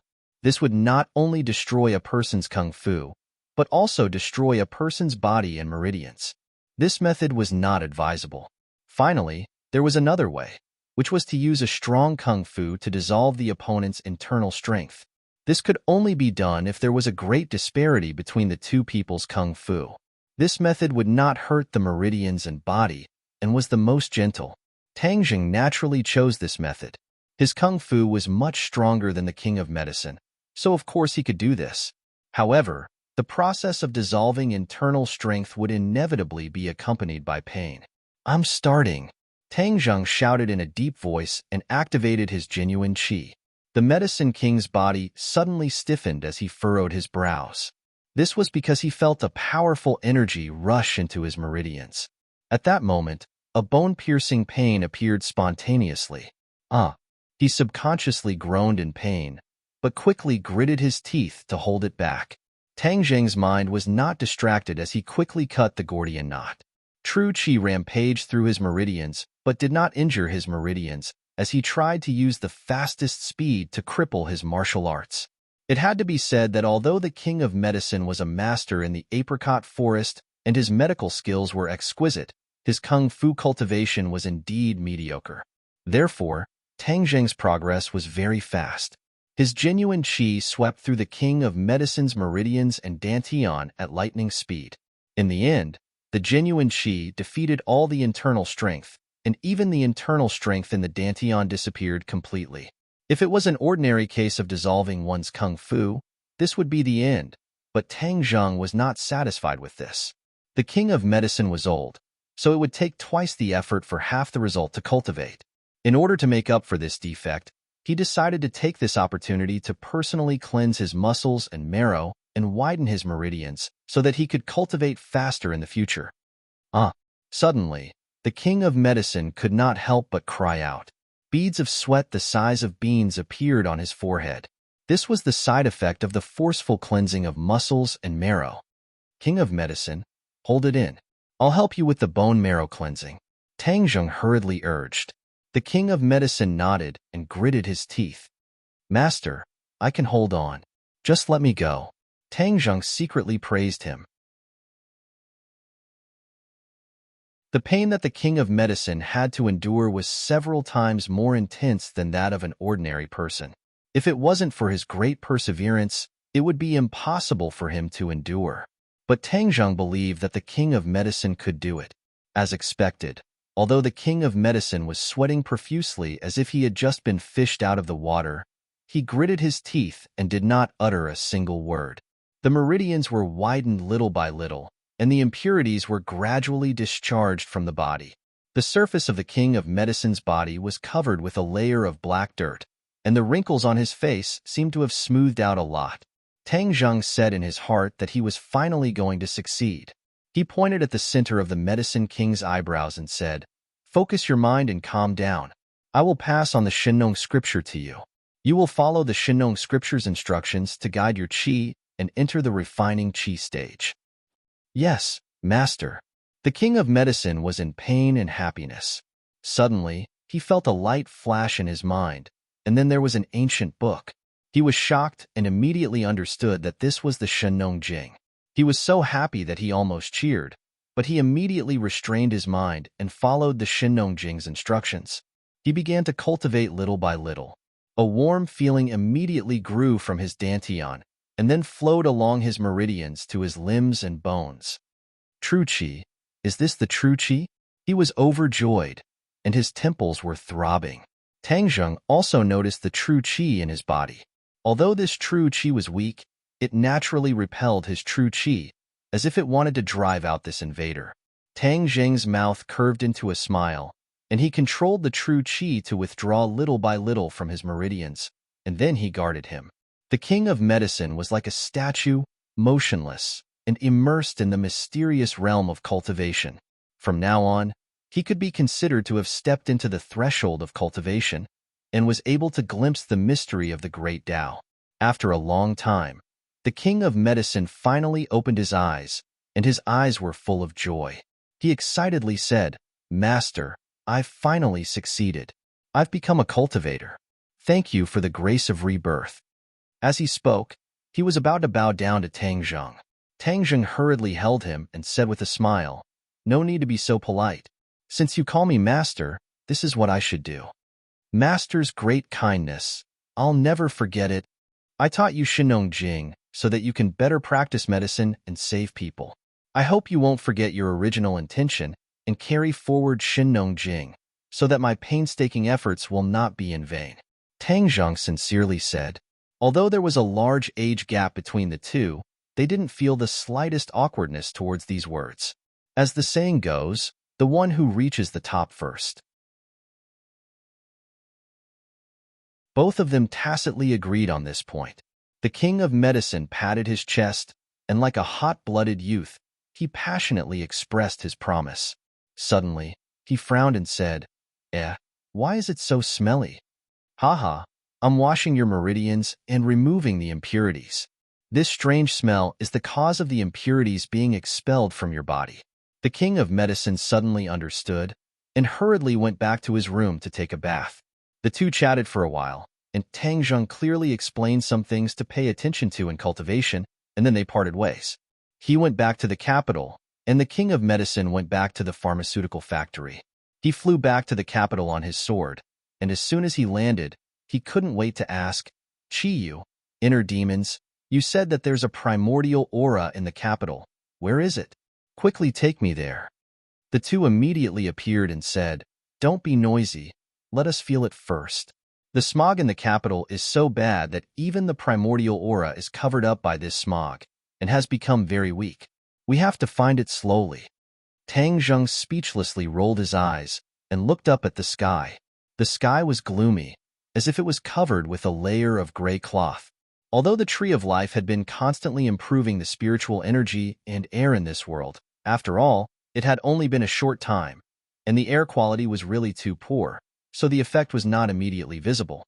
For the time being, Tang Zheng didn't have any way to deal with the smog that filled the sky, and could only pray that the tree of life's effect would appear as soon as possible. However, he had a new idea about his villa area. He couldn't care less about other people's territory. After all, he didn't have that much ability, but if his own area was filled with turbid air all day long, it would be too embarrassing. Therefore, he had to find a way to improve the air in his area and turn it into a paradise in the capital. Your idea is not bad, and it's not difficult to realize. A spirit-gathering array can easily do it. Chi praised. Now, Chi Yu and the inner demons took turns to praise him. They all wanted to make a good impression on him. Of course, don't you see who came up with this idea? Tang Zheng said proudly, "Let's find the primordial aura first, then go back and set up a spirit-gathering array." I got it. The inner demons suddenly shouted. I can feel the primordial aura. Inner demons, don't shout. You're not the only one who can feel it. I can feel it too. Chi snorted. Stop arguing. Let's go. Following the inner demons in Chi directions, Tang Zheng walked through the streets and came to the entrance of a house. It's here. The primordial aura is coming from inside. The two said with certainty. Tang Zheng looked up. A familiar door and a familiar plaque came into view. Yi Mansion. Why are we here? This was the Ye family's mansion in the capital. Tang Zheng used to be a frequent guest, but after Yi Tianlei and Yi Xuanji broke off, he never came here again. The Yi mansion was still as tall as before, and the courtyard was deep. There was no difference compared to before, unlike the Song and Chu families that were completely ruined. When the guards at the door saw Tang Zheng, their expressions became strange. After all, who didn't know the former son-in-law of the Ye family? Seeing him standing at the door, they couldn't guess what he was thinking, so they didn't dare to act rashly. Are you sure it's here? Tang Zheng looked at the house with a strange expression and asked the two. Chi Yu and the inner demon seemed to have been greatly insulted and said sullenly, You can doubt other things, but how can you doubt our professionalism? The primordial aura is coming from inside. Tang Zheng nodded with a sullen face. Could it be that someone in the Ye family had been taken over? This was something new and unheard of. Then let's go in and take a look. Tang Zheng could even come and go freely in the inner palace, so how could he be blocked by these high walls? When he walked to the door, the guards quickly came up and stopped him with a complicated expression and nervously said, Young Master Tang, please stop. Tang Zheng didn't plan to make things difficult for them and calmly said, I won't make things difficult for you. Just open the door. The guards had a difficult expression and said, Young Master Tang, we have a duty. Forgive us for not being able to comply.